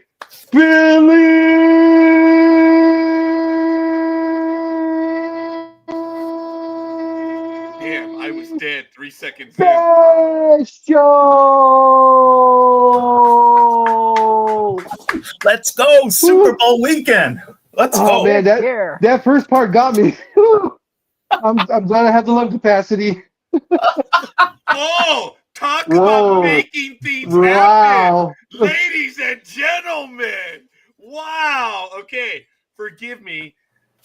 Due to the corner from, this is never going to be even close, from Walnut, California, from the Eastern San Gabriel Empire, does the queen of the network, and that is Gridiron Girl, who only shows up when what's-his-face is here. I think she's got a crush, perhaps. Good morning, everyone. I just- know it morning. wasn't. I just appreciate Gig. That's all. Thank you. Really special. Anytime. Yeah, I appreciate you, so whatever. Whoa, hey, dude, 5 years, man. Be cool. All kidding aside, the family's in the house. Matt, hopefully you're able to join us as well. And ladies and gentlemen, all kidding aside, we're going to take a quick moment at 7:30 a.m. Pacific time. NorCal Girl, I'm Scorekeeper. We have Anime Girl. We have the Big Dog, Philly Special, Gridiron Girl. We're back to almost football season, but the NFL big game is on calendar. We're going to get to in a moment. I also want to give a quick shout out to John Cajitos. Thank you, John. I think you're still overseas. Thank you for the international audience. Someone by the name of how do you pronounce that? Tony Konapka? I don't know. Some odd name back east. Just say dodo. That works wonders. Oh, is that who it is? Oh, okay, Yeah, but thank Dodo. you for the like. Someone by the name of Sonj Rubles. I don't know what the hell that is. Aisha Kerr and Elizabeth Olivia Cooper. Thanks, guys, for the likes on the network. And, Isn't that Fred Flintstone's best friend's wife? oh, very good. And to answer your question, Lethal Migraine, no. Yes, it she is. is the Ice Princess. Yeah. She is Prince Royal. Oh, whoa, Princess Royal. I apologize. He choked on that one. Princess Royal. All kidding aside, What folks, she said. fair enough. Tony, you're in first. Tell us where you are, what's going on, then Gridiron Girl, and let's get to the conversation. We're going to talk about the big game. Go ahead, Tony. What's going on, buddy? You at home or you visiting somewhere? Unfortunately, I'm in Detroit, so Oh, I'm sorry. yeah, that stinks. But Stop it. if I had Monday off, I'd go fly to New Orleans just to party there. I was just gonna say that. Just hop on a Yeah. plane. I got to work go Monday to the morning. game. Yeah, I got to work Monday morning. Take a red eye. You all of a sudden came down with a really bad stomach flu. Yeah, I've never called off sick, so they're not going to believe that. What? My supervisors know I don't get sick, so No, I heard white noise, and that's not a statement in of itself. But I heard you say something about never and sick or something. I've never missed a day of school or work in my life for any illness. That's the Italian in him. Yeah, my mom's genes just. Yep. I sure as hell have no Italian in me. Then I have none. I can thank my dad for allergy and sinus problems. I do get that. Wow. Well, see, that's another thing. Tony and I are kind of like that because I would be sicker than sick, and I would still go into work. No, that's just the way I am. I don't miss. Yeah. I did that for a week when I was working up on trauma, and I ran into one of the doctors that we regularly work at, and he looked at me and he goes, if you don't call in sick tomorrow, you're going to be in the ER tomorrow night. And I had walking pneumonia for a week, and I was still going to work. Yep. No. As a matter of fact, I did tell my supervisor one time that it's rather unfair that you evaluate me. You should ask my alarm clock for a full evaluation. And he actually chuckled at that. Because, yeah, I just, every morning, you guys remember at Facebook, I would damn that thing to hell forever. So I, for the most part, always did reporting to work. Did I put in a full day? Oh, damn, that was live, wasn't it? In your mind. You did in your mind. No, not even there. Yeah. If you give them 4 hours of your time, that's a full day because they're looking at it. Yeah. Well, okay. That, yeah. Well, county wise, that is a full day. You know. Full of something. Yeah. Good morning, Gridiron Girl. To show you how of my life. To show you how tough not how tough I am, but how stupid I am. I guess we'll put it that way instead. I had a wisdom tooth that was abscessing or whatever the hell it was, and I was doing a job. So I took my lunch hour, took an extended lunch hour, drove to the dentist 25 minutes away, had the tooth removed, and went back to work and finished out my day, switching out the cotton mess that was in there because that was draining. Yeah. So about every 10, 15 minutes, about every 20 minutes or so, I would excuse myself from everybody and go to the bathroom and change it out and then go back on the floor again. Yeah, I wouldn't do True that. Story. I wouldn't do Yeah. that. I was in charge. I was in charge of the project, so it was a brand new store being made. Okay. So All I right, was in charge. So it's not like I actually did physical work because I don't think I could have. But I was there to, go do that. Or actually, go do that. Yeah. I was working at a restaurant in 2002, had 103 temp, but I was a delivery guy, and it was the middle of winter, so I worked and was comfortable. Yeah. Because of the temperature. Damn. I had a 101 temperature on a weekend in the summer, which really sucked. I had a cold, but no one was going to work the hand dip station. You guys know the ice cream. And I reported to work thinking, oh, this isn't easy. They're going to send me home. They're like, oh, get your apron. You're effing kidding me. I'm sniveling, and I couldn't control it. Dude, I got the best off-the-shelf medication from the store. They kept giving me the drugs. I remember I was like, are we allowed to do this? But they just was that Commerce? Yep, Commerce. Oh yeah, Gremlin's not going to send you home. Yeah. You could be literally crawling on the floor, and Gremlin would still put you on the register. Yeah, so it happened. But all kidding aside, Gridiron Girl, we cut you off a little bit. Good morning. How you doing? Sorry for the lousy intro. I didn't have a good one for you. I'll have to work. No, how can I deal with the intro that Big Dog did? Sorry. I can customize one for you if you like. Yeah, I'll never do I'll be another one scared. again I'll- for you. I'll be I'll- really That's what you asked scared. for. Publicly, I'll never do one again. We'll leave it to the big dog.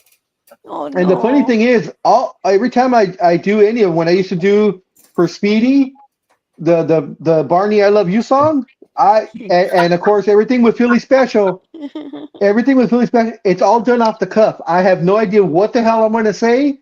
It just flows. It just flows out like the Magically. beat, Today like it the kinda beat, like the stank. BS that I talk all the time. Just flows with that. Today, your intro for the dodo kind of sank without trace. You know what I mean? Just it wasn't there. It wasn't as good. I was trying to come up with stuff on the fly, and it just wasn't there. But Yeah, it was yeah, still. well, McFly has flown, and the dodo is still sitting there. So hey, it didn't work. Wow. Yeah, but he is happy as a pig in slop because his team is there, and he has a No damn sign good of chance of Cowboys. winning it. No Damn sign good of chance of winning it. Yeah, Oh, no Well, chance, Cowboys. 50 Yeah. anyway. I have no hope on this one because the numbers are way too close. I have a sneaky suspicion that the Kansas City Chiefs are going to win, and but I will be the first. You had to bring up Barney. I will tell you, folks, I am going for I love you. the You Philly love special Love team. me. We Not that love my vote means anything. Speedy every day. I think this Okay. one is more emotional for me, Tony. I really believe that the Chiefs have a good team when they play, but it doesn't matter. This Philadelphia Eagles team, dude, they're really good. They're damn good, Yeah. and it's easy to cheer for them. And Is they there want drama revenge. on that team. Oh, by the way, I am gonna jump the gun. I guess maybe we'll go to the game real quick and we'll do it statistically. And And of course, there is a certain person in Miami, Florida, that is probably praying to whoever he prays to that the Chiefs are going to win, because he will earn probably anywhere from $3 to $5 million if the Chiefs three-peat. And that, of course, is Pat Riley, as Pat Riley has trademarked the word three-peat and has had ownership of it since 1988. Wow. And as legal is pulling on my arm right now, all I have to say that the big dog is alluding to the phrase. We are not using it in a money-making endeavor. We are referring to it as a news story. Philly, can I ask what you were doing about 2 nights ago? Working. I worked night shift the last 4 nights. Yeah. What were you working at? Because apparently in a Pennsylvania farm, 100,000 eggs worth $40,000 were stolen. I want to know what you were doing and where the hell you were, boy. Because if that was you, go put them back. Were the yolks? No, they the got yolks shipped to my left at the house. scene? Yes. Then Actually, they said yolks are found, on a trail for about 4 miles. So Yeah. Fox is reporting that 100,000 eggs worth $40,000 were stolen from a Pennsylvania farm during a nighttime heist. I want to know where you were. I was in Detroit. I'm safe. Yes. You know, Anime Girl, that about a week ago, something similar to that happened here in California on our freeways. We had a trailer that was full of them that was making deliveries, crashed all over the freeway, and literally thousands and thousands of dollars were ruined with all the broken eggs. Yeah, but the dodo, he tends to collect the egg whites. I don't want to know what he's doing with them all them damn yolks. It's not a yolk, Hey, my egg whites are, I think, cheaper now than a dozen of eggs. So hell yeah, the egg prices went up no matter what 92 said he was going to do.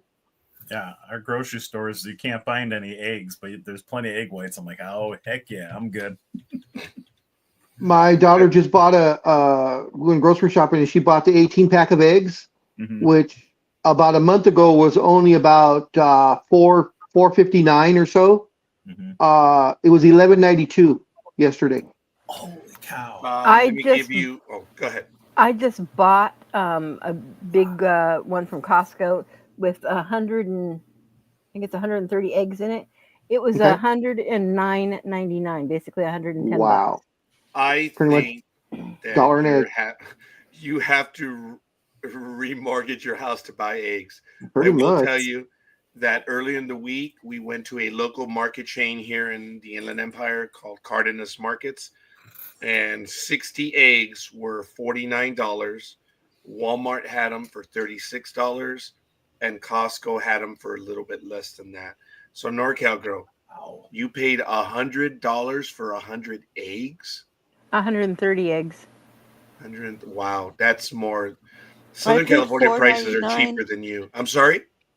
I paid $4.99 for pasture raised happy eggs at Trader Joe's. Happy eggs. What the hell are happy eggs? They're Trader Joe's. Bright orange. They're sunny, bright, cheerful little buggers, unlike us. You know what I mean? yeah, they feed off grass. Okay. Sports Talk with the guys, home of the Monday Morning Quarterbacks on Saturday. And they continue. I bought organic eggs yesterday. Aren't eggs Oh. organic? Aren't eggs organic? But Nope. that's okay. No, Not they're at all. Just fast forward if you get tired, folks. I bought organic eggs at Lucky's for $8 at regular. There, we got all the prices. Let's move I'm on. sorry. Thank you, Tony. I can't finish the comment. Sorry. It's there. Read it, damn it. I don't even like eggs, says Lukey's. Blasphemy. Yeah. Oh, my God. Waffle House is now charging 50 cents per egg surcharge at all the restaurants. Really? Yes, Damn. they are. Wow. Damn. Okay. Get the egg out of here. Wow. Damn. I do apologize, folks. I'm not ready to go for the big game, but we're going to do our picks in a moment. Since it's one game, thank goodness, and the game will be assigned to Tony. I know the screen, so we'll put it on screen for you so that you can, do what you need to do. But I'm trying to find the post by the big dog. Big dog, I genuinely forgot to post this one. Oh, that's fine. I think it went up like a day or two ago. I was like, oh, No, it went up. It went up yesterday. But because I don't know done why- all the playoff games for you. Yeah. Because I'm but I at don't- my desk all the time now. Sadly, and I don't know why the font was so big. Yeah, it was I think pretty maybe big. it was just because it was just the one game. Because once I started adding people's picks in there, that's when the font went It back to the shrunk. regular size. Yeah. I didn't even notice that. I didn't care. I just attacked Gridiron Girl. I Oh, know. that I was you? saw that. That was you? That was me, baby. Nothing unusual there, then. Oh, There on you the go. contrary. Oh, ¿Por my qué? goodness. Just because I just thought it was amusing. Hey, why so big? And I had put a whole thing like, Yes. it's always all about size, isn't it? What, It's called you're bitching genetics, about Roger. size? I don't get it. That was my whole. But I tried to change it, and I was like, I got stuff to do. Screw it. No, you should But just we know come you back. don't get it. Oh, good. You don't get anything. That's your problem. You're so sweet and innocent. Hang on, I'll Oh, just check with please, that last statement. please. The cow poo is piling up in here when you keep saying that. Yeah, Who's innocent? yeah. Me. That would be me. Only you're innocent. You and Philly are the only two innocents in here. Billy is about as innocent Damn. as a 9-bob note and a penny lavatory. Ha! All right, folks, here we go. I have virgin ears. Roger, you Hey, don't. look back, the I Virgin's got missing rid of them. those a long time ago. sadly, thank you. Oh, thank you. Damn you. No, it's called Holt Avenue over here. I don't have to drive very far. Let's get to it, folks. Tony, if you're ready to go, hopefully you Yep. can read it. Let's finish off this season. We're in the second season, the playoff. I know I'm jumping straight to the game. I'm going to ask Big Dog to go over the standings after we do this, and I apologize. I jumped ahead. So let's get to it. Tony, can you read it? Yep, I got it. All right, go, brother. All right. I'm sorry. I mean, Mr. Philly Special. Okay, this Sunday, 6:30 p.m. Eastern Time in New Orleans, we have the 15-2 Kansas City Chiefs playing the 14-3 Philadelphia Eagles. On offense, the Chiefs are 16, the Eagles are 8th. Defense, Chiefs are 9, Eagles are number 1. Passing, Chiefs are 14, Eagles are really bad at 29. And rushing, we got Kansas City at 22, and the Eagles are 2nd. Last time these two teams met, November 20th, 2023, the Eagles went to Kansas City and beat them by 4, 21-17. Right now, I don't know if we have the line, which is changing minute by minute. The line, when I did that, it was even, but it is now Chiefs -1. Thank you. So someone dropped money overnight. Someone dropped a lot of money overnight for it to change to 1. Wow. Thank you.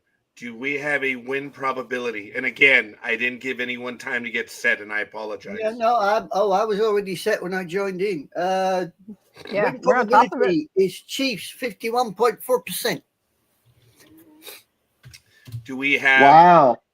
Okay. I know ESP he's not here. Oh, what? Go. ESPN has Philadelphia 56.1%. What was that? 50? What? 56.1 Philly. Oh, okay. Yeah. And Wow. Lethal did call this one a while ago. So he said a repeat of Dallas versus Buffalo, the third one. I know. The third one. I stuttered. Can you tell? Anyway, the third one. 52-17. Wow. That's impressive. But it's not the first time he gives that score. So may we have the sorry, Jason, but it's a dome. May we have the weather report, please? It will be an absolutely gorgeous day for a tailgate party. It's going to be only 74 degrees and cloudy. And of course, the dome. And I have that it will be 76 and partially sunny as you walk to the dome, because it's a dome. That's It's a dome. inherently insane. Who cares about the dome? I'm worried about the tailgate party. It's the freaking Super Bowl, for God's sake. Tailgate. Yeah, the tailgate party already started probably today. Maybe Right. Tony can share his last tailgate party there, and he can share with us. Tony, I was blown away, brother, when you went off course and you went to Permanente Bros. But we'll talk about that in just a few seconds. I'm so happy. Dude, you ruined your diet. I got emotional, man. I really did. I really did. Just bring your own eggs, that's all. Okay. I wonder if it had eggs in that sandwich, but we'll get to that in a moment. Lethal Migraine says, I got 81 degrees and mostly sunny at kickoff. Oh, that's beautiful. Absolutely beautiful. May we have an injury report, please? You certainly can. Kansas City Chiefs. We have Tupelo2 is an injured reserve with undisclosed. That's a defensive tackle. Mathieu, the guard, is injured reserve with a knee, MCL. Sneed, the cornerback, is injured reserve, quadriceps. Cup, the tight end, is out with that mysterious undisclosed. Then we have Rice, wide receiver, Hardman, wide receiver, and Moore, wide receiver, also all on injured reserve. We have Fortson, the tight end, Wiley, the tight end, and Schrader, the kicker, Cochran, the linebacker. They are also injured reserve. And finally, we have Hake, the wide receiver, injured reserve. So there you go. For the Eagles, the Dodos, we have Clark, the tackle. We have Bradbury, the cornerback. We have, another one, Tupelo, defensive tackle. Covey, wide receiver. Dean, the linebacker. Van Sturman, the linebacker. Graham, the defensive end, Johnson, the linebacker, Job, the cornerback, Uzami, the tight end, Young, the defensive tackle, and Driscoll, defensive lineman. They're all injured reserve. So there you go. All right. So thank you for that. For all of you not being ready to go, you were all ready to go at a moment's notice. I love this team.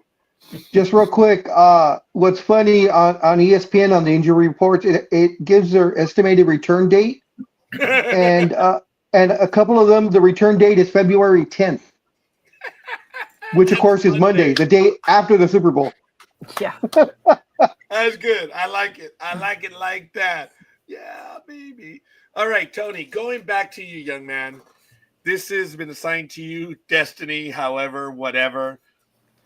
What is it going to be? No, it's not what do you want it to be? It's guys, it's immaterial at this point. I always say, come up with your professional prognostication. Screw that. Tony, who's going to win?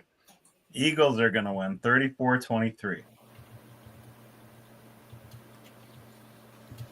34-23. Impressive. Gridiron girl. Oh, and Elway 7 is going for the Dodos. Lethal Migraine is taking the Philadelphia cream cheese. 52, Kansas City barbecue 17. All right. Gridiron girl, what's it going to be? I'm going to go for the Eagles, and it's going to be 37-27. Wow. All right. NorCal girl, you are going with the Chiefs. Wow. Yeah, you but going I'm to going to remain- also say it's going to be 30-27. Oh, baby. 30-27. We're getting some scores on this one. Too bad they're numerical. But anyway, Scorekeeper is going to... Actually, folks, all my metrics are telling me the Chiefs are going to win 27-21. But you know what? There are times to go with the heart and the stomach, and I'm reversing it. I'm going with the Eagles, 27-21. That's right, baby.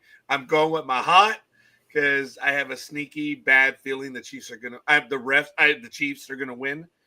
And Matt Alvarez says it's going to be a toss-up. Okay, Mr. Matt, I believe it is a toss-up. So what do you want to go for, Matt? I really need to know. Oh, you're going for the Eagles. Yes. Woohoo! All right. And he fast-forwarded and seen it already. Yeah, I know. So that makes me feel good. Ladies and gentlemen, that is about the most evil and vitriolic comment that we're ever going to get from Philly Special. That's about it right now. Dude, I use the big words for that one. Anime girl, what's it going to be? I'm going to choke on this one. God, oh, Bernie. Right, I'm going for the Dodos with a scoreline of 2017. Am I the only outlier in here? Well, we'll see. Hold on. 2017. Oh, 2017. It's gonna be close because I reckon the Chiefs are either gonna lose it by 3 or they're gonna win it by 3. It's gonna be that close. I can't. Yeah. Handle that. Can't handle that. Big dog. There's no use shaking your damn head, Dodo boy. I don't know if I'm going to survive that kind of game. I need a blowout. No, it's not going to be a blowout, mate. What's it going to be, big dog? Well, I heard that. since NorCal Girl went with the Chiefs, I'm gonna have to go with the Eagles because I want to at least tie her for the postseason championship. So I will go with the Eagles. Eagles have a great chance, but my heart says, unfortunately, the Chiefs are going to three-peat, much as I hate to see it. But the Eagles, I think, are going to play really, really tough. And it's going to come down to mistakes. Exactly. Whoever makes the least amount of mistakes is going to take it. Yeah, Yeah, it's got to and be. It's got to be damn close. Let's be you're honest. right, It's Big going to Dog. be damn close. I believe that they have the rookie refs playing this game, so you're right. It's going to come down to the mistakes. Sorry. Do you venture a score? No, it's Okay. going to be close, but no. And guys, this is cool, Tony. You rat. You've been doing this for 2 years now, and it's been picking up on the scores, which is really kind of neat. So, Lukey's said, I'm for the commercials and the Chiefs. I hope it's an exciting game and the best team win. And folks, an editorial on the NFL. Forgive me, this one will be quick. Idiots, stop showing the commercials before the game. You're messing it up. You're ruining it. You take away from the game itself. People cannot leave the game because of the commercial. And now, since you played them before, you blew it. But anyway, editorial over. It's my third one of the day. Damn. Now, is that directed to the NFL or to the companies itself that are releasing the commercials? Sure. Sure. Yeah. I think it's more the commercials, the companies themselves. Yeah. Yeah. And I believe it was $6 million for a 30-second commercial. Can't remember the amount. I can't remember if it was 6 or 8.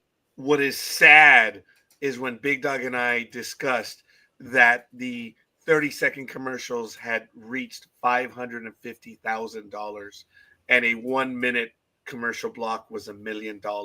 Remember that, Big Dog? Yep. Now Long a time ago. 1 minute is $12 million, which if you look oh, my older sister. All right. I changed my pick to the referees. That's pretty good. I like that. All right. Well, I'm glad. I mean, she was going with the Chiefs, so. Yeah. Which is good. Oh, shit. it It's is almost what 8 it is. o'clock. I got to go, guys. I'll be back right now. Thank you, Big Dog. Okay, Okay, see you later, mate. See you in a bit. Gridiron Girl, please, Yes. for the last time of this 24-25 season, please regale us. Alrighty. So for okay, for Kermit's team, we have NorCal Girl, 30-27, and Lukey's. And for Eagles, we have Color Maven, Speedy, Cafe, 52-17, Scorekeeper, 27-21, Hey ho. Always 7, The Philly Special, 34-23, Gig, 37-27, Anime Girl, 2017, and Big Dog. The end. What an end to an incredible 2024-2025 football season here on Sports Talk with the Guys. Folks, it has been a season, and it's been a lot of fun. Lethal Migraine says the only way I give a crap, or one crap, about the commercials is if they bring back the Bud Bowl. Yes, Lukey's, just you and NorCal Girl. I will tell you on a personal note that I'm looking forward to spending Super Bowl for my third consecutive year now with my siblings, and I am looking forward to that. That'll be tomorrow. And I'm on a personal note. I have no dog in this fight, but I am looking. Do you have a cat in the fight? Yeah, a pussy. It's the Chiefs. Sorry, that was rude of me. Anyway, I have no dog in this fight. I'm looking for an exciting game. Intellectually, the Chiefs are going to win. My heart, I think I am cheering for the Eagles. So that means my sister and I will be. Oh, look at that! Look, I don't even need to finish the sentence, so I can beat the crap out of you. So said Oh, my please take a couple 5'1" swings for us. So said my 5'1" sister. So whatever. When she takes a swing, she hits my bum knee. It's like, I already messed it up in Alaska. There's nothing you can do to it. So, your thoughts on the game, Philly? And I think this is, like I just said, look, intellectually, I think the Chiefs are going to win. But emotionally, I'm going for the Eagles. I am. I'm all in too. I will be cheering for the Eagles. Taking my fandom out, just looking at it. 2 years ago, I think Kansas City had a better team. They skated by a lot this year, close games, kind of how the Eagles did last year, and it caught up with them. But the Eagles have a much better team this year than they did 2 years ago.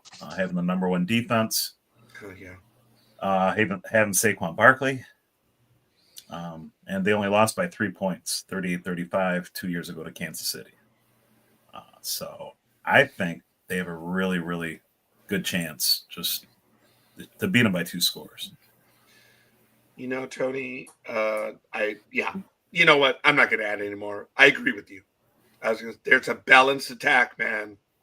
It is. Defense and a running game. Tony, not too long ago, that was the recipe to win. Oh, wait a minute. They're in the Super Bowl, right? Mm-hmm. Gridiron Girl. Yes. I'm sorry to wake you up again. I apologize. Since I'm so used to doing this, I am asking you to give your personal analysis on the game. Well, I do agree with Tony that defense wins games, and especially Super Bowls. Going back to the Denver Broncos with Mr. Peyton Manning, where that year when we were in the Super Bowl, our defense won the game because our quarterback sucked. Just saying. So, but that's here nor there. And I believe that the Eagles are a much better team than they were the last time that they played Kansas City. And I think they'll be ready. Go Eagles. Thank you. NorCal Girl. I just wanted to add one thing to what Philly said, and I agree with exactly what he said. But one other thing. Besides that, the Eagles are gearing for, they want a little bit of revenge and to take back what happened 2 years ago. They are biting for that win on top of it. So they're extra driven. Tony, do you remember right now? I'm not trying to put you on the spot, but there are still a lot of players on this team that were there 2 years ago. And there is a lot to be said. Folks, and this is to the audience, it is rare when you get a shot like this to come back. And there is a lot to be said for that. Is it a majority of the team, Philly, that was there? Again, not trying to put you on the definitely spot. Offensively. Besides Barkley, I think everybody else for the most part was there on offense. The defense is young, so we got a young defense. But Brandon Graham, I'm hoping he's coming back. He was supposed to be out to like May with I think it was an elbow injury. But now they opened up the 21-day practice window. If he comes back, even just plays 10 plays, I mean, he's such a morale booster. If he comes back, that'll give our defense a hell of a lift too. So our probably weakest spot on the team is defensive end. So if he comes back and he's a defensive end, that'll be a big spark for the team. All right, fair enough. Anime Girl.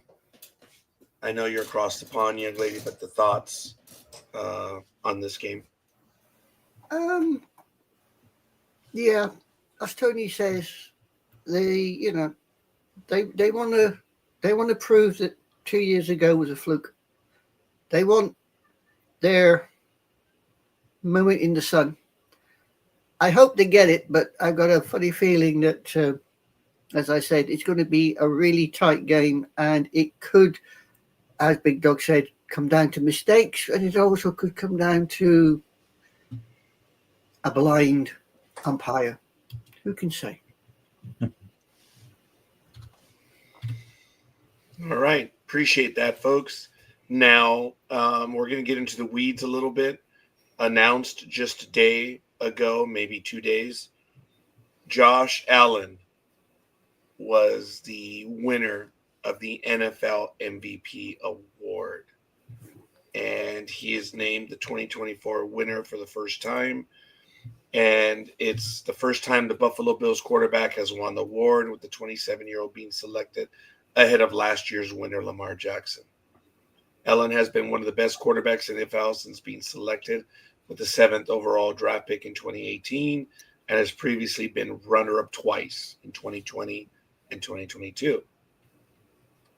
Quote, "I feel like my teammates wanted this more than I did," said Allen. "I'm very honored."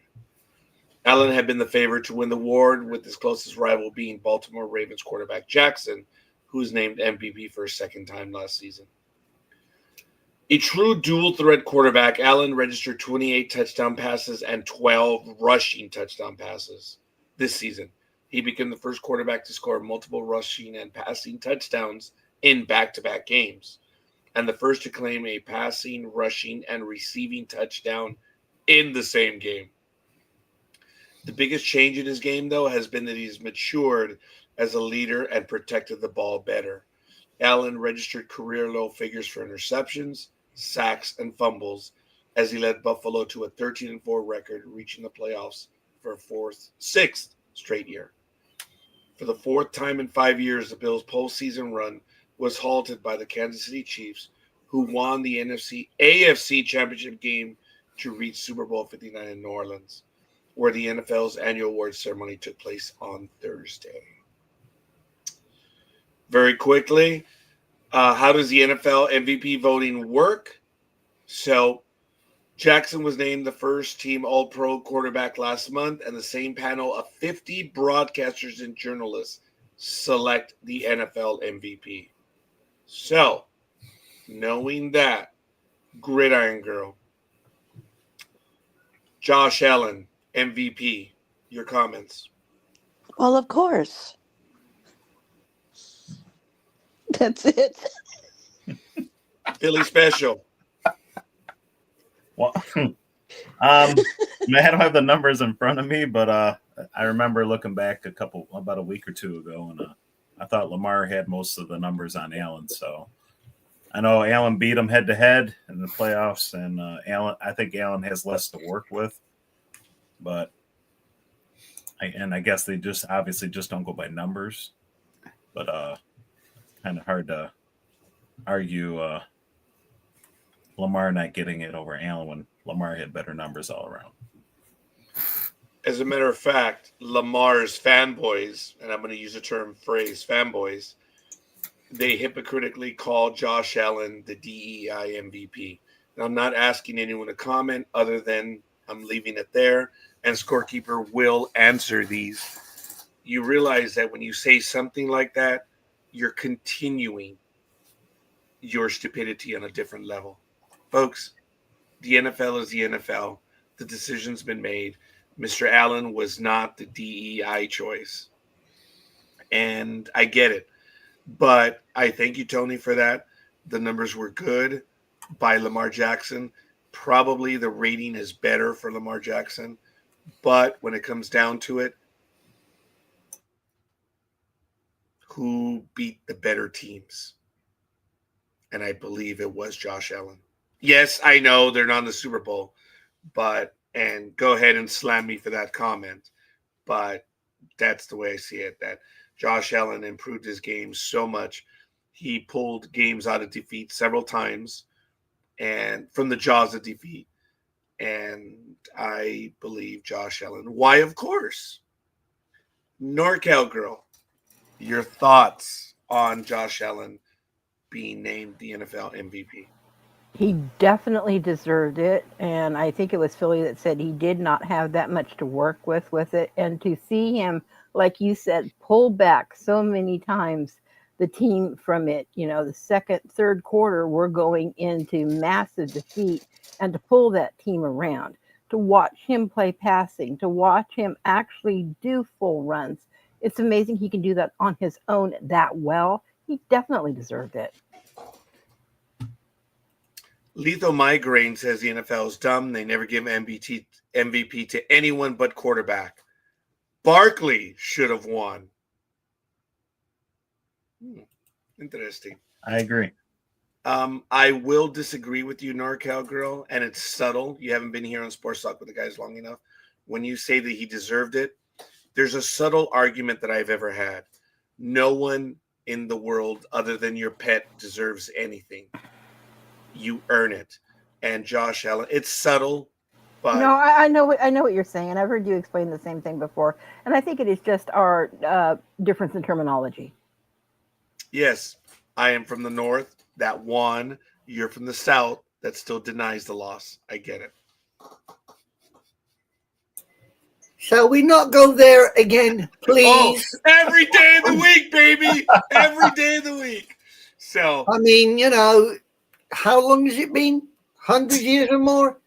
Drop the damn subject, boy. Step away from the history book. The winners write the history, so it's all good. Yeah, not over and over and over and over again. Come on, NorCal girl, get your pithy remark in so we can move on. Oh, I'm not saying a word. It's just those that are so belittled, they have to keep bringing up the same little thorn that they think is in somebody's side to make themselves feel better. No, I'm not going to even go into it. Ooh, there's a little bit of stuff in there. So anyway, it is all good. You know, I love you anyway. I know what my DNA even though you're wrong. So it's all good. Yeah, well, history has it differently. So, ladies and gentlemen, all kidding aside, we're going to go ahead and move on. It is 8:12 a.m. Pacific time here on Sports Talk with the Guys, home of the Monday Morning Quarterback on Saturday. To my right, NorCal girl. To my left, Anime girl. Down there in my lower right, it is Gridiron girl, the man, the myth, who is the one who is, and that's the Philly special. I've actually said that twice today. The Philly special. And, of course, the big dog who may be listening in, and he'll be returning shortly. That's, of course, the big dog over in the lower left. And Papa Sock says, I'll. Dude, you're starting to sound like me. Aisle 3? Pick up on aisle 3. I don't know, but we'll see. So, Speedy, your thoughts, Lethal Migraine, anyone else, Lukey's comments on the big game, by all means, go ahead. Otherwise, let's see what else we can get to. So, very quickly, Andy Reid has stated that he will not retire, win or lose, after this game. And I believe Travis Kelce has said the same thing. Win or lose, he's not going to retire. So, I don't know. Does that mean we've got another season of Taylor Bloody Swift? Yep. Guys. Yep. Oh, God. I suppose there's winners and losers and all the way around, but, you know. Poop. If you guys don't have anything, I do want to get into this topic, I'm going to share it with my co-host with me. I'm going to put it in the chat room. Folks, this is beyond the pale. This is stupidity on a well, okay, let's just get to it right now. A Native American group, I don't know how big they are, whatever, but it made the news and it's embarrassing. A Native American group calls Commanders' name change degrading and demands action. The debate surrounding the Washington Commanders' name change continues with a Native American group, and I genuinely had never heard of them before, but that doesn't mean anything. The Native American Guardians Association, NAGA, yes, you heard it correctly, NAGA, issuing a strongly worded statement criticizing the team's new moniker and the process behind its adoption. Number one, new. It's not new, you morons. But NAGA argues that the name Commanders is not only insensitive, but also deeply offensive given the historical context of U.S. military commanders' actions against Native American tribes. The one thing that I would argue with them is, well, actually, commanders were just following orders. Captains were the ones giving the orders. So if you guys are going to be stupid, why don't you go all the way? This is unbelievable that they're now saying that the name Commanders is deeply offensive. To whom? To whom? To the defeated. You Oh. muppet. Are you okay with that then, NorCal girl? But anyway, being that as it is, the What, calling you Washington a Muppet? NFL Yes. franchise transitioned to the Commanders name in 2022, following a period as the Washington football team and decades of controversy surrounding his previous name, the Redskins. And folks, it was not decades. It was not. Tony, do you remember when the thing of the Redskins started up? It was in the late 10s, wasn't it? When they really wouldn't let it go. The copyright failure. Remember all that? Yeah. It was what, ladies, anyone remember 2016, 2017? That sounds right. Yeah, maybe just a little bit before then. I think you're closer to the 10s, but Matt says, ugh, enough about the Swifties. Apparently she's coming to our local fair this summer. Well, go get her autograph, Speedy. As far as the MVP of the season, I think Josh put the team on his back and carried them as far as he could. Can I say the same for Lamar in both season and postseason? Maybe. But Josh, yes. Thank you, Papa Sox. Lethal Migraine. I find Vikings deeply offensive. 64 years of failure, and Minnesotans are mostly German. Interesting. In DC. I have Viking blood. That's not a big deal. I have Indian blood too. In DC, the young people under 30 don't care about the name change. They just don't. This is an old man argument for some reason. And Papa Sox, I don't even know if it's an old man argument anymore. I felt that we had moved on. And yet NAGA is coming and saying that the Commander's name is now degrading as well. Does anyone care to comment on this? Waste of time. I mean, they won't go back to being the Redskins. People are moaning about them being called the Commanders. What the hell are they supposed to be called? Wait a minute, I got an idea. The Trump boys. There you go. Nice and neutral. Lukey says, isn't America great? We give voice to anyone. It doesn't mean there's any validity to it. Yeah. Anyone else care to comment on this? Folks, seriously, Commander, to say it's degrading, you're saying that because of what the military did, commanders did, that is deeply offensive to you? Are you now going to go after the carts and the horses that were also under the command? I mean, dude, where does it end? Where does it end at this point? Speedy says, I don't need her autograph. I told my sisters and their daughters that it might not be the real Taylor Swift. Oh, wow. Okay, well, I don't know. Gridiron Girl, NorCal Girl, anyone else want to comment? I just think it's stupid. And like I said, I wasn't being facetious when I said this. I have Native American blood, and the name change does not bother me. I also come from a military background. I know the history of what happened to my people. But in the same token, we move on. We're not conquered. We are trying to become better people in general. And it is a sickening part of the past, but you put the past there, you learn from it, you move forward. There shouldn't be anything more to keep getting brought up on it. And like you said, commanders were, and I hate to use this terminology, just following orders. That is the stupidest excuse ever in history coming from a military standpoint. We were just following orders. But in the same token, it was a different time. People's viewpoints were completely different. I would like to see certain things, maybe go back to a different name, because a lot of Native Americans would like the name the Redskins to be put back, because it was, for a lot of Native Americans, more of an honor that here we are, we have this name in a national football league setting. It wasn't derogatory. But okay, we went ahead and changed it to Commanders. Big deal. Live with it. It's a good name.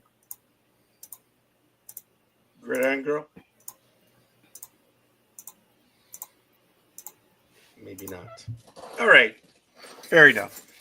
Any stories that you guys would like to get to now? Or are we going to start our Super Bowl weekend early? We're going to start the Super Bowl weekend early. I guess so. All right. I'm going to take a quick look and see if I have any items that I really want to get to. I talked about the Las Vegas Grand Prix changed the name. It's to Heineken. I talked about that earlier. Golf.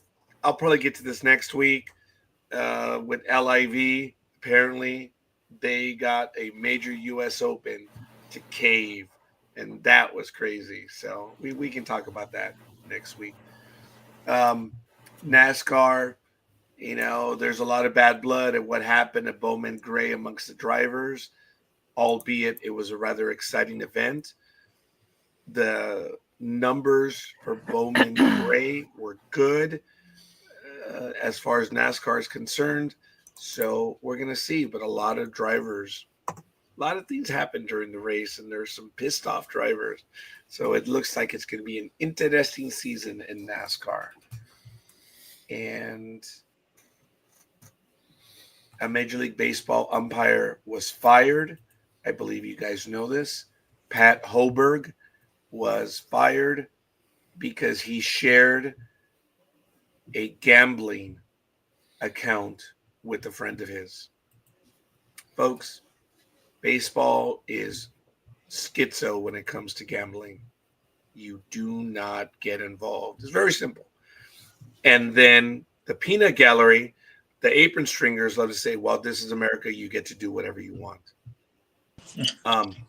Actually, you don't. And if you agree to work for someone that this is germane to the job that you do, and you know about this moving forward, dude, the consequences are there. This is a young umpire. He was a relatively good umpire because no one knew who he was. Think about that. No one knew who he was. So he's 38 and he's gone because he had a betting account that bet on baseball games. Now, while he may not have bet, he was sharing an account that did. You're done. And folks, again, I'm not going to waste any time with anyone on their comments. The reality is he agreed to it in advance. He broke the rule. Baseball said, thank you. You can't play. Let me check some of the comments right now. That is bullshit. If you have a problem with gambling, don't get in bed with them and take all their advertising money. Major League Baseball screwed themselves. Oh boy, lethal migraine. Is there an argument there? Sharing gambling stuff, huh? Wow, that's almost the same as sharing password info, right? I don't know what you're talking about, Matt. Don't know. But we can fast forward and then see what the argument is in 5 minutes.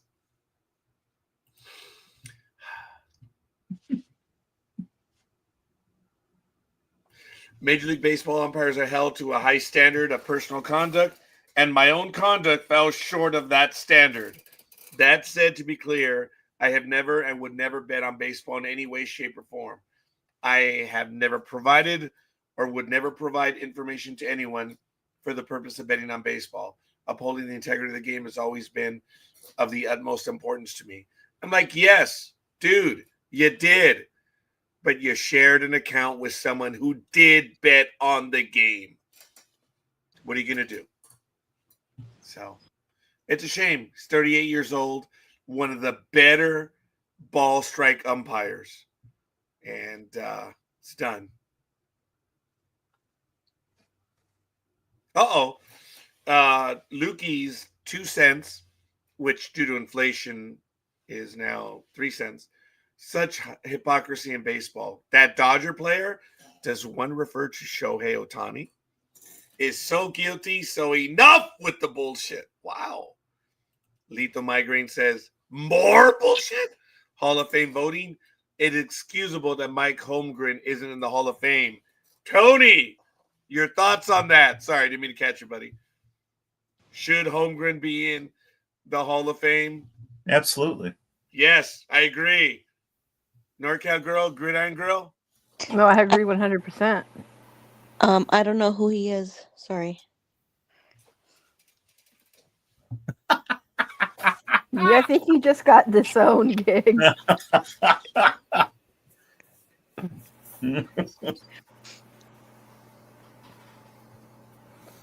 I don't know who he is either. Take the No bloody way. take him off again. No Yeah, way. but she's from across the pond. That's true. If you watch football, you watch pro football, you know. I just want to take his headphones off because we can't hear us when we insult him. Ah, Anthony gave me his Peacock password, but I don't think they'll worry about that like Netflix is. Thank you, Matt, for sharing that on air. Gig is now forever in my enemies list. The idea you would know who Mike Holmgren is appalling. Well, guess Guess that makes me the same then. Oh my goodness. Yes, definitely. I agree he should be in the Hall of Fame. And Gridiron Girl, when we meet, maybe in a few weeks, I will take the time to enlighten you on who. Okay. Elway 7 says, isn't he a coach in football? Oh, that Mike Holmgren. What? You mean there's another one? common name. Oh, somebody's choking on Don't up. die. Oh my God. I'm killing myself. I have to tell you, folks, that ever since I got the replacement heater, I don't have to wear the gloves as more. Do you notice I'm much more active with my hands now? Oh, really? It's And just- how do we have proof of that? I'm sorry, what was that? There are many women that want to know how much use you have of your fingers now. They're warm. That's the best I can say. Thank you. God, it went right over your head. Yeah, obviously the little pushes in his garage know how active his fingers are. Apparently. But they're the wrong Yeah. pussies. Yeah, all right. So, all right. What else are we going to get to? Uh-oh, someone's ringing Shall a we bell. Shall we keep moving on now? You bet damn right we should. All right. How much time do we have with you, Philly? About a half hour. Got Yeah, a folks. snowstorm coming, so I got to do some running around. Okay, well, then let me ask everyone. Do you have any stories that you wish to get to? NorCal Girl? Oh, I'm sorry, Anime Girl. Sorry. I just put one in the chat room for people to have a quick glance at to see what they thought about it, especially our illustrious Dodo there, since it involves his particular team. Did you place it in the private chat so we could? Yes, I did. Thank Private you. chat. Yes, I did. It's Go. there. Right. A former NFL head of officiating believes the league will look into potentially banning Eagles tush push. That's old news. That's been the Yeah. last 2-3 years, and they said they weren't. Yeah, well, this was USA Touchdown Wire. It was could done be today. 18 hours ago. It could be dated right now. It's still old news. They Yeah. already patched that out. Yeah, they've said, was it during the NFC championship game, the Commanders nearly fell victim to a decades-old rule that allowed the referee to award points to an opposing team due to intentional infractions. The announcement by Sean Hoshili had many scratching their heads, thinking there was no way that was legal. It's a rule that's been in place since 1942 and has never once been used. The play in question was a goal line stand by the Commanders. They lined up to defend against the Philadelphia Eagles' controversial tush-push play, where Jalen Hurts is quite literally pushed from behind to gain a first down on a short yard play. Commanders linebacker Frankie Lavu, in an attempt to timed the snap, jumped offside multiple times, leading to the aforementioned warning. The Eagles started using it in 2022, which immediately sparked outrage at a defense inability to stop it. Former NFL head of officiating, Mike Pereira, believes that the NFL will look into the play more closely this off-season. I think it will be a conversation. I think with the ugliness of that, they will take a further look into it, Pereira said. There has been talk of the NFL banning the tush push, but nothing has ever come of it. Until now, it took the Commanders committing multiple penalties trying to defend this play to get the attention of the NFL. So, what do we think? Mr. Dodo Boy, yay or a nay? Big nay. Like I said, the last year or two, they've been talking about it, and the commissioners come out to say it will not be banned. So, because other teams have cried. And the thing is, every team could run the same damn play. So, teams need to stop crying. They should stop crying because everyone can do it. Folks, What is it? It's just a team pushing forward, which happens almost on every play till the refs call it dead, right? Yep, till your forward progress is stopped. Yep. Yes. It happens with running backs. Lukey says, oh, please, really? They should fire all referees. They should also start fining referees for Mr. Bad Calls. Just saying. Now, the only team that would jump up at you right now would be Muppet's team. And he would say, no, you cannot fire the referees. So, Papa Sock says the Commanders rock. Lethal Migraine says, one of the afternoon hosts on KJR in Seattle said Casey is going to win the Super Bowl when at the end of the game, the Eagles get called for holding on the tush push. Oh, that's bad. That's funny, man. That's great. Yeah, Oh, rather depends what they're holding, though. Oh, right. Lethal Migraine says, Andy Reid? Mike Holmgren made him. Brett Favre? Holmgren rescued him from Atlanta. Tim Hasselbeck? Dude was a 6th-round pick and wasn't even invited to the combine. Mike made him a star. Mike's coaching tree is phenomenal and is statistically the 7th best head coach. I butchered that. The 7th best head coach in NFL history. Gridiron girl. Bam! Mic drop. Holmgren drop. Yeah, I saw a picture of him. Now I know who he is. Sorry. Oh, so are you a visual learner? Oh boy. The sarcasm is rife. She learns with all of her senses. She's a well-rounded woman. I will not disagree with that. So, all right, fair enough. Do you wish to now give a mea culpa on Mike Holmgren? I mean, this is like scorekeeper saying, who the hell's Gil Hodges, man? Come on. Did he play with the Dodgers? No. Yes, he did. Yeah, he did. No, she said no to wanting to give me a mea culpa. Oh, okay. Yeah, she knows. I'm like, of all people, she's saying no to that? She knows her Dodger history. So it's all good. All right. Any other stories you guys would like to get to? Because Matt Alvarez says, I found Madden 2020 game for 99 cents at GameStop because it's 5 years old. And yes, I'm on the Raiders team. The story is amazing too. Why are you talking like a backwoods Southern? I thought it would make you feel better. You know, being with the losing side and all. Because he comes from SoCal and they're so backward there. That's why they talk like that. Oh, no, we're not. Exactly. Oh my Wow, God. that got some comments. Okay. Worse. It's like Roger saying, who is Lou Gehrig? Oh. Uh-huh. Oh. But again, I know who Lou Gehrig is, the Iron Horse. Hell, even my sisters know who that. Damn, they're like, what the hell? I bet you both of them flinched right now. They're like, dude, why are you attacking us? They wouldn't have been raised in the same household as you if they didn't know that. I'm sorry, I didn't really hear. What was that? Your sisters, they wouldn't have been raised in the same household with you if they didn't know that.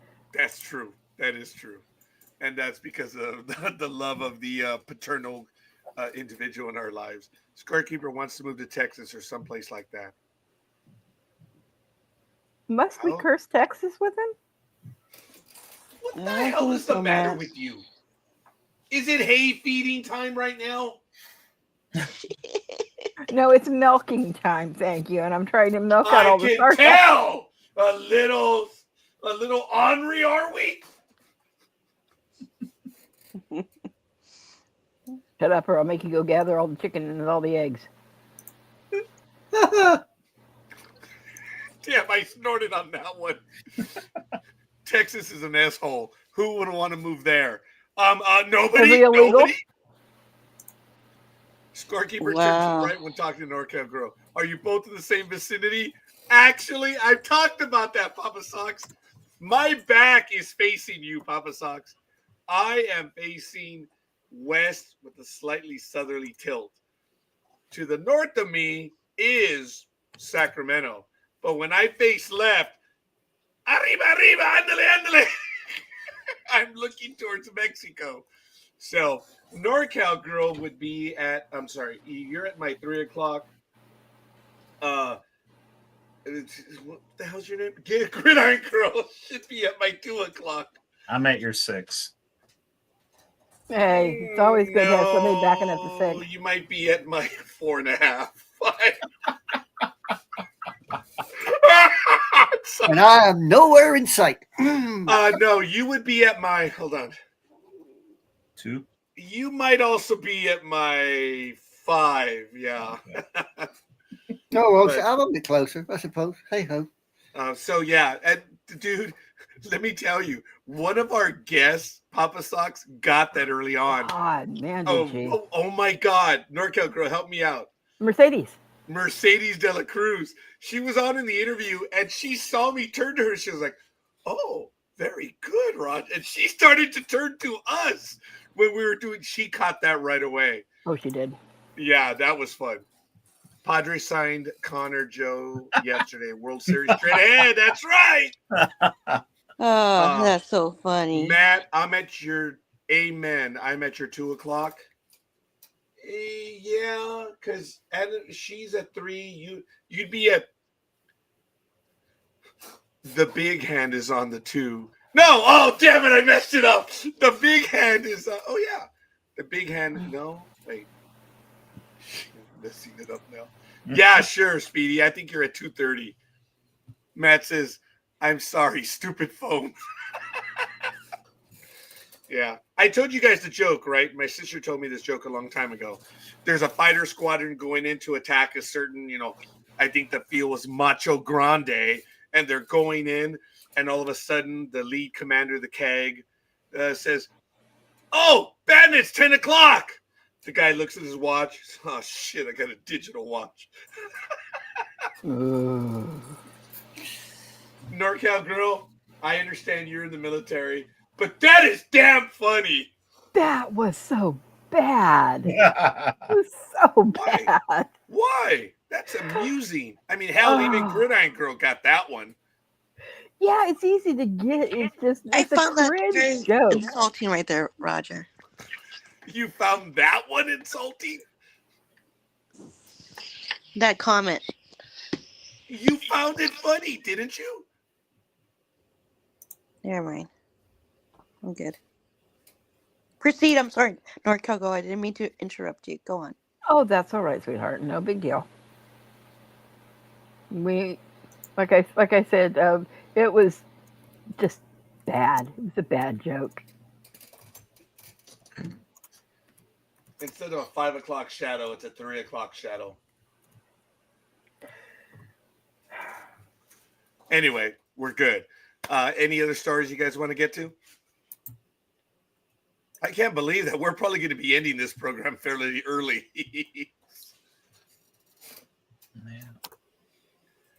Let's bring clocks and Bibles back in schools so today's kids can read time. You don't need to bring Bibles back in school. You ever heard of separation of church and state? No, apparently they have not. Yeah. Who But said I that? say we fast forward this argument for another day. Anyway, Excuse me. Why do you need a Bible to tell the time, for crying out loud? well, it's alleged to believe that. Sorry. Whoa, I butchered that one. Yeah. The Bible roughly spans 8,700 years of history. So that's how you can measure certain bits of time. Yeah, okay, whatever. We need to bring back cursive and just bring back, being able to tell time that's not digital. But other than that, okay. Look, we need to Yeah, tell. they can't read. They can't tell time. Working at a middle school, it's very sad. It's very sad. But to quote Papa Socks, that's an old man's argument. Yes, it is. All right, God. Oh, I didn't see this one earlier. Papa Socks. Oh my God, NorCal girl, so bad. Scorekeeper, ignore her comments about your hand. I genuinely missed that one. Philly, do you have a snowmobile? No, I do not. Why? Because I prefer to shovel snow. That's a good workout. I will thank you. I worked out my neck just, doing that one. Wow. No, you see, but knowing that I'm Latin, I probably would have hired someone for that. I didn't think they got snow in Mexico. Oddly enough, yes, they do. You are a geographic maven. You should know better. I was It's being not all desert. sarcastic. Jerk. All right, guys, this has been a good episode. It is Super Bowl weekend. I think we all have quite a bit that we want to get to. I don't want to end the program, but I do feel that we're a little thin on material right now, and we do have a lot of stuff that we're going to get to. I did yes, before you guys got off air. I did want to leave you guys with a we joke. don't get I've been off air. here. We meant ending the program. We definitely do not get off on air. Well, that's another program, but okay. Oh, yeah. Just kidding. Yes, go. All right. So a married man approaches Gig in the supermarket and says, I lost my wife in the aisles. Do you mind? Can we talk for a while? And of course, the Gig answers him, well, wouldn't that be better for you to look for her instead of talking to me? And he walks up and says, well, no, it won't be necessary. But every time I talk to a beautiful woman like you are, my wife just appears out of nowhere. Ooh, I like it. All right. What is the difference between 3 cocks and the big dog?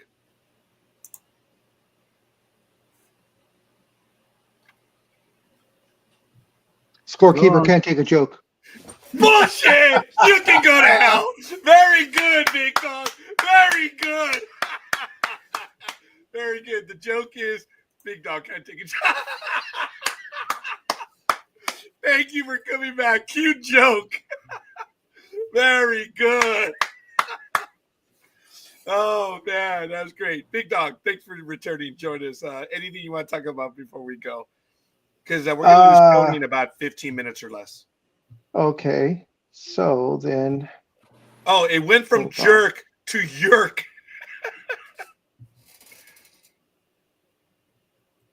And actually, that's how I have it in here, too. What's the difference between 3 cocks and a joke? Roger can't take a joke. Nice try. Which may be true. I'm not prepared to argue that one. When Papa Socks said cute joke, Papa Socks was talking about the one that NorCal girl delivered. So, Big Dog, go ahead. I walked into a bank with Liz, who has been, of course, a nurse for over 25 years. She was exhausted after working a 20-hour shift. She pulls out a rectal thermometer out of her purse and tries to write a check. She notices and looks at me and the cashier and says, well, that's just great. Some asshole has my pen. Oh, yeah. I like it. All right. Anime Girl, Philly, Gridiron Girl, do you have any jokes? And that's, I think we'll probably end on that one. And Well, I have one anyone in that's a the little. chat room, if you have any. I have one that's a little worse. Is it okay? It's not racial. Talk, Dude, for God's you sake. already told the pizza Okay. joke on air, dude. So, what does sushi and anal have in common? They both taste like fish. You either love it, hate it, or are scared to try it. If you hate it, people try and convince you that yours just wasn't prepared properly. Oh, that's funny. Oh, God. What does For being dirty, short-sighted dude, that was actually not gynecologist? bad. Yeah. I'm sorry, Anime Girl. I apologize. What does a short-sighted gynecologist and a puppy have in common? They have to use I know your- the answer, but go ahead. I don't know. A They have to wet use their nose. Nose, yep. Oh, it A wet is! nose. Oh my god! Oh, And the other one that's like that is, what do a gynecologist and a pizza delivery guy have in common? You can smell it, but you can't taste it. Oh. okay. Ew. Okay. That was good. Here's what's. This was a funny one. Papa Sock says, Gimpy says, "Can I tell a joke? It's not racial." That is hilarious. Right. Oh my goodness. Like Oh a my little kid. Oh my goodness, that was good. Yeah. When you say this, what, NorCal Girl? Come on. No, I was just checking to see if I was still frozen, and I am. Oh, sorry about that. Gridiron Girl, do you have a joke? No, thank you. I wasn't asking. Do you have a joke? Such a sweet little innocent voice. That was the joke. Think about it. Tony, do you have one? No, I do not. All right, fair enough. How do you make holy water? I don't know. You push it through. You boil the hell out of it. That's a good dad joke. That was good. All right. Along those lines, as far as religion is concerned, if you ever hear about me all of a sudden converting to like born again Christian, there's going to be a video soon after that, because when they dunk me to baptize me, I'm going to carry those bath balls and probably a black one, so that when they dunk me, all of a sudden the water starts sizzling and it'll be black. Yep. I have the same thought, the exact same thought. That's pretty good. That's funny. That is good. All right, folks. Just got a like from the big dog as well. John Gajitos, Tony Kanapka, Sonia Rubles, Aisha Kerr, and Elizabeth Olivia Cooper. Folks, this was fun once again. It is the one before Super Bowl. Tomorrow, I hope you guys have a great day watching the game. Hopefully, look, whether you have a dog in the fight or not, our hope is always just to have a good game and to ignore the naysayers that there is a Super Bowl script, whatever. I don't see what you're Tony does not want a good game. He wants a blowout. Oh, he wants it to be like 55-7. That would be a good game though. Both teams are too good to have that happen, though. It'll be too close. Okay. Who's to say I'm not? Did it? Ooh, NorCal, the Philly special. Ooh, Gimpy Cuddle Puppy. Ooh, I stuck with duh, scorekeeper. I got a joke for NorCal Girl. Gridiron Girl. Yeah. I got a joke for NorCal Girl. Damn, all of you except for what do you call a cow with 2 legs? Roger. No, lean beef. Oh, it's better than my punchline. I almost said the word too. I know. I saw. And all of you have heard me say that word before. It's not like it. I just like you. Actually, if you say it that way, oh, Matt, Yeah. You want to come down to Southern California? I mean, you have a TV, man, and a computer. You can watch it on regular. I mean, it's on regular TV. It's not on cable or anything. Yeah. The most watched TV show of the year every single year for the last 20 years. Had it been 17 years, it would have been Sports Talk with the Guy. Over 1 billion worldwide viewers. It's unreal. So, Tony, do you have a place you're going to be going to for the game? We didn't ask that. Yeah. Yeah, my buddy owns a cigar lounge right by my house. So Oh, that's going to be great. Nice. he's having a big party. Oh, okay. Where's everyone going to be? I mentioned Gmo and I are going to visit my sisters, and I believe I might have another family member or two there as well, which is kind of cool.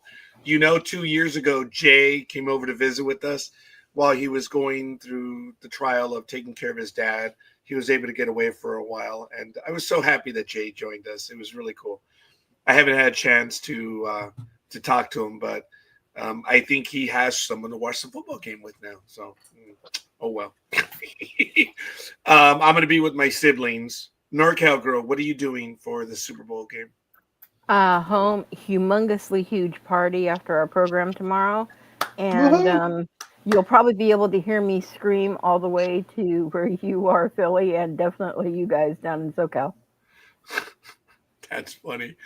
Gridiron girl, what are you doing? I'm not sure. It's either going to Michelangelo's or home. So we'll see it. Okay. Not sure. Okay, Papa here's the number Sparks one says- question. How many of us are going to be rolling drunk by the end of the night?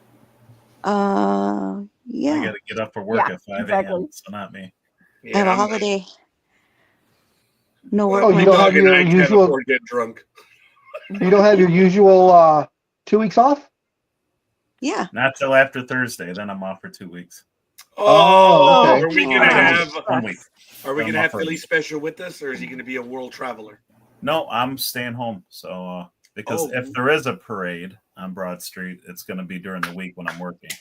Otherwise, I go to Philly if it was on the weekend. Oh, Yeah, he'll be here. He'll be here next week because he will be regaling us with all of his World Championship Eagles merchandise that he bought because he's gonna bring the economy back up, and he himself with all the stuff he's gonna buy. I am because I You got realize he is a part owner of the 2018 team. right here. Yeah. Super Bowl. Yeah. Or he's going to I'll be in the update it. penitentiary for throwing all those damn eggs he stole at the Chiefs. You're not supposed to say that, anime girl. Only we know this. that's funny. That is good. I wasn't thinking about that. That is good. But I am looking forward to spending time with family tomorrow. There's no doubt. And I hope everyone is going to have a good time. Now, Tony, I have to know, brother, how was Permanti Bros?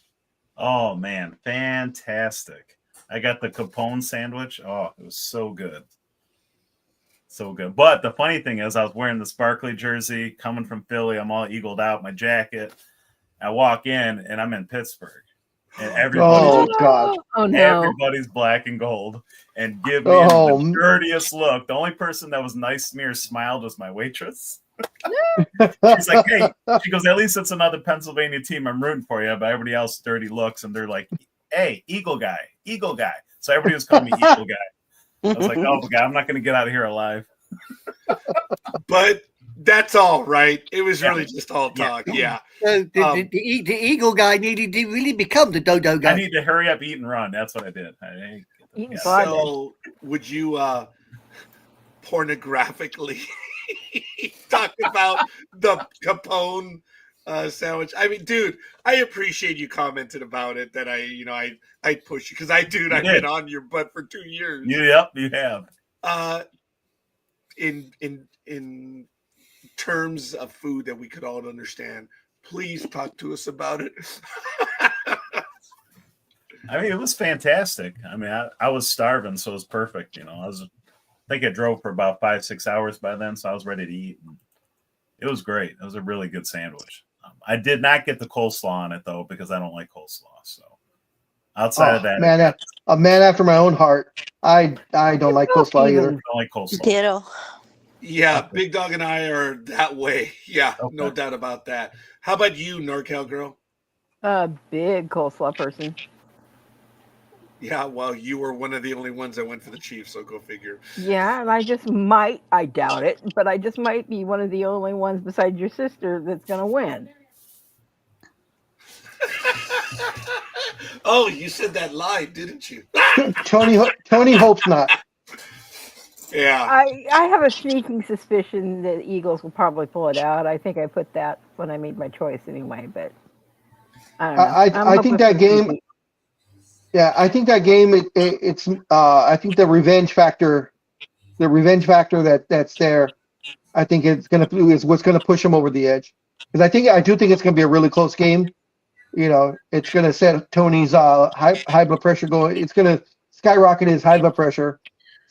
So, but it should be a hell of a game. Definitely will be. I did not ask Anime Girl. I know the hour's not right, but what are you going to be doing for the Super Bowl? Well, for most of it, I'll probably be asleep.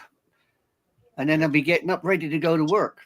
So I will not be able to watch the game unless I am poodling around early farts in the morning and be able to put it on the TV. It rather depends what channel's showing it. Unfortunately. Understood. Tony, did you say the sandwich was the capicola or the Yeah, I capone? just know the capone. It comes with capicola, salami, Italian sausage, provolone cheese. So would French that fries. be the one? It's capicola and cheese, or no? It's the capone. The capone, which has capicola, salami, Italian sausage. Oh, there it is. Oh, yeah, there it is, folks. Too bad I cannot get a bigger image of it, but that's it right there, the capone. Wow. That's a sandwich, all right. It Damn. is. Yeah. It is. Again, folks, I know of this because of Man versus Food, but what made Primanti Bros famous was the sandwich that they used to prepare for all truck drivers leaving the stockyards. Because as you know, truck drivers didn't have a lot of time and they used to like getting breakfast. But since they were on the road, Primanti brothers are the ones that came up of giving them the entire meal in a sandwich, where they would do the eggs, the fries, the coleslaw, and everything.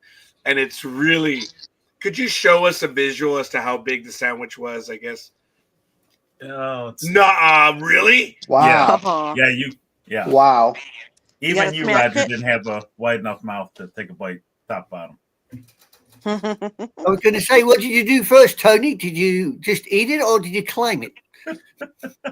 That was good. Did you eat it or did you climb it first?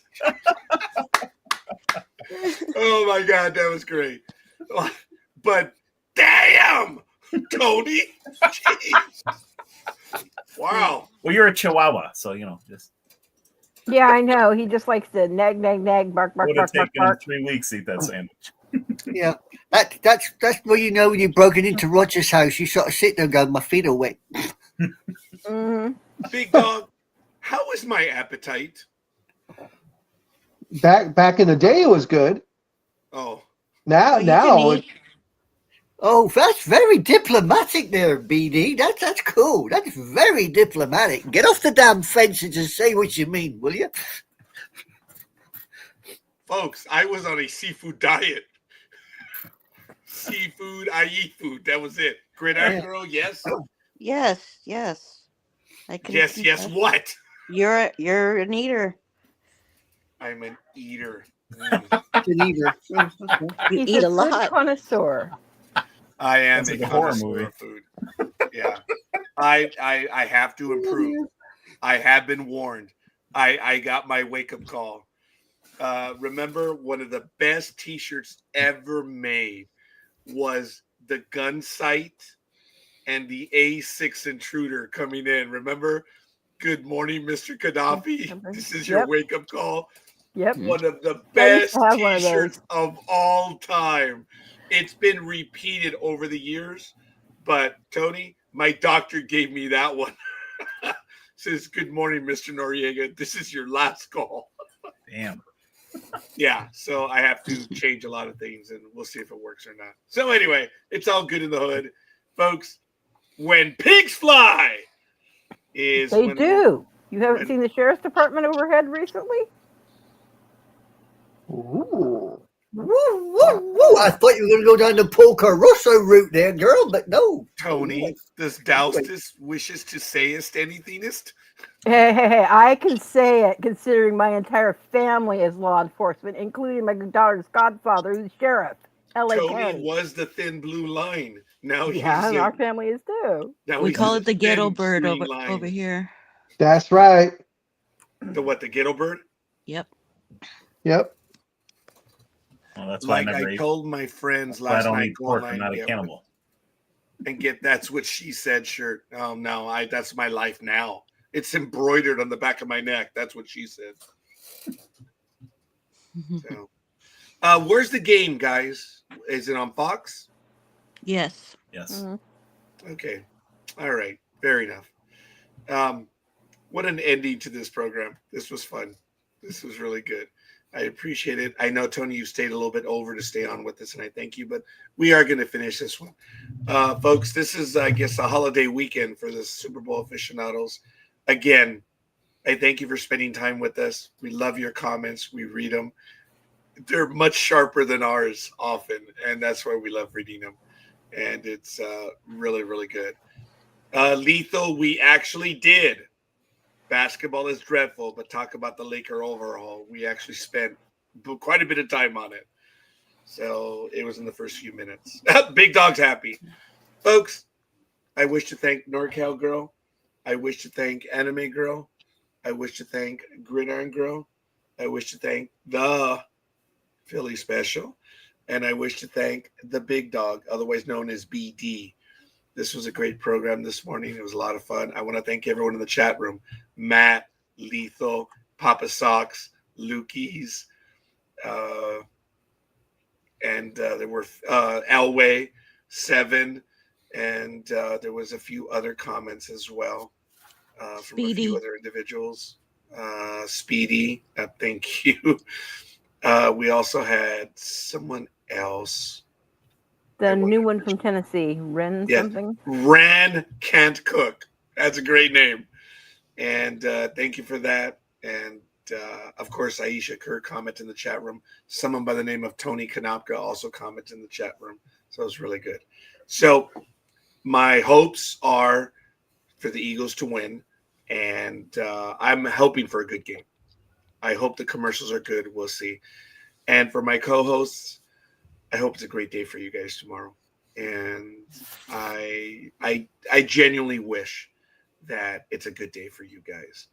This program over the last 2 years has morphed into something that Big Doug and I never thought it would be. We never had an idea that we would be where we are today. And a lot of it is because of everyone in the chat room and for everyone that joins us as a co-host. You guys make this program, and us being on air, we're the beneficiaries of it. And yeah, it's fun. If anyone wanted to say anything, by all means, or if not, we're out of here. But go ahead, guys, and we can go around the corner. Anime Girl, if you'd like. No, you said it all. It's, just nice to join the colonials to see what they get up to. So. NorCal Girl. All I can say is it's going to be one hell of a party weekend. Everybody out there, if you're going to drink, take a Lyft, take an Uber, call for a ride, and pay attention to what's around you if you are driving. And all kidding aside, in California, there are a lot of agencies that will take you home for free. Correct. AAA, I understand, will do that. It's kind of got out of vogue because of Uber and Lyft, but it's all good. Gridiron Girl? Everybody be safe. Have an awesome time. And it's been wonderful, guys. Tony? I was going to say what NorCal Girl said. Just, everybody have fun and just don't drink and drive. Go Birds. In a way, Tony, I am thrilled that you can get out and do the snow, but the real Roger's like, nah, hell no. It's only 4 inches today. We're only getting 4 inches of snow today. North of me is getting 6. Well, so I'm lucky. Roger's used to giving 4 inches, so. Big dog, go ahead. Those are not your last words, Big Dog. Go ahead. I mean, Tony, my goal every time Mr. Kanopka comes on is to make him laugh. I have done that. See, look at that. Whenever I see him go back and the head rolls back, I've done my job. I will tell you, folks, that when I utter a comment or something, I do look to Tony and I want to see if he laughs. I do. Yeah, I'm the same way. Yeah, and I appreciate when I see Tony like, oh shit. I can't control my emotions, so. Dude, you and I have that. Player. I do not play cards. I'm a horrible poker player. You and I have that in common. There's no filter. No. And it's cool. Because when someone says something on air, I'm like, I can't hide it. But all kidding aside, Big Dog, go ahead. And then we're out of here. Oh, enjoy the game, guys. And if football's not your thing, okay. You enjoy sports, though. Be safe. Be out there. Be with friends. Be with family. Just have a good time. Peace and long life. Go. We'll see you guys on the other side. Toodles.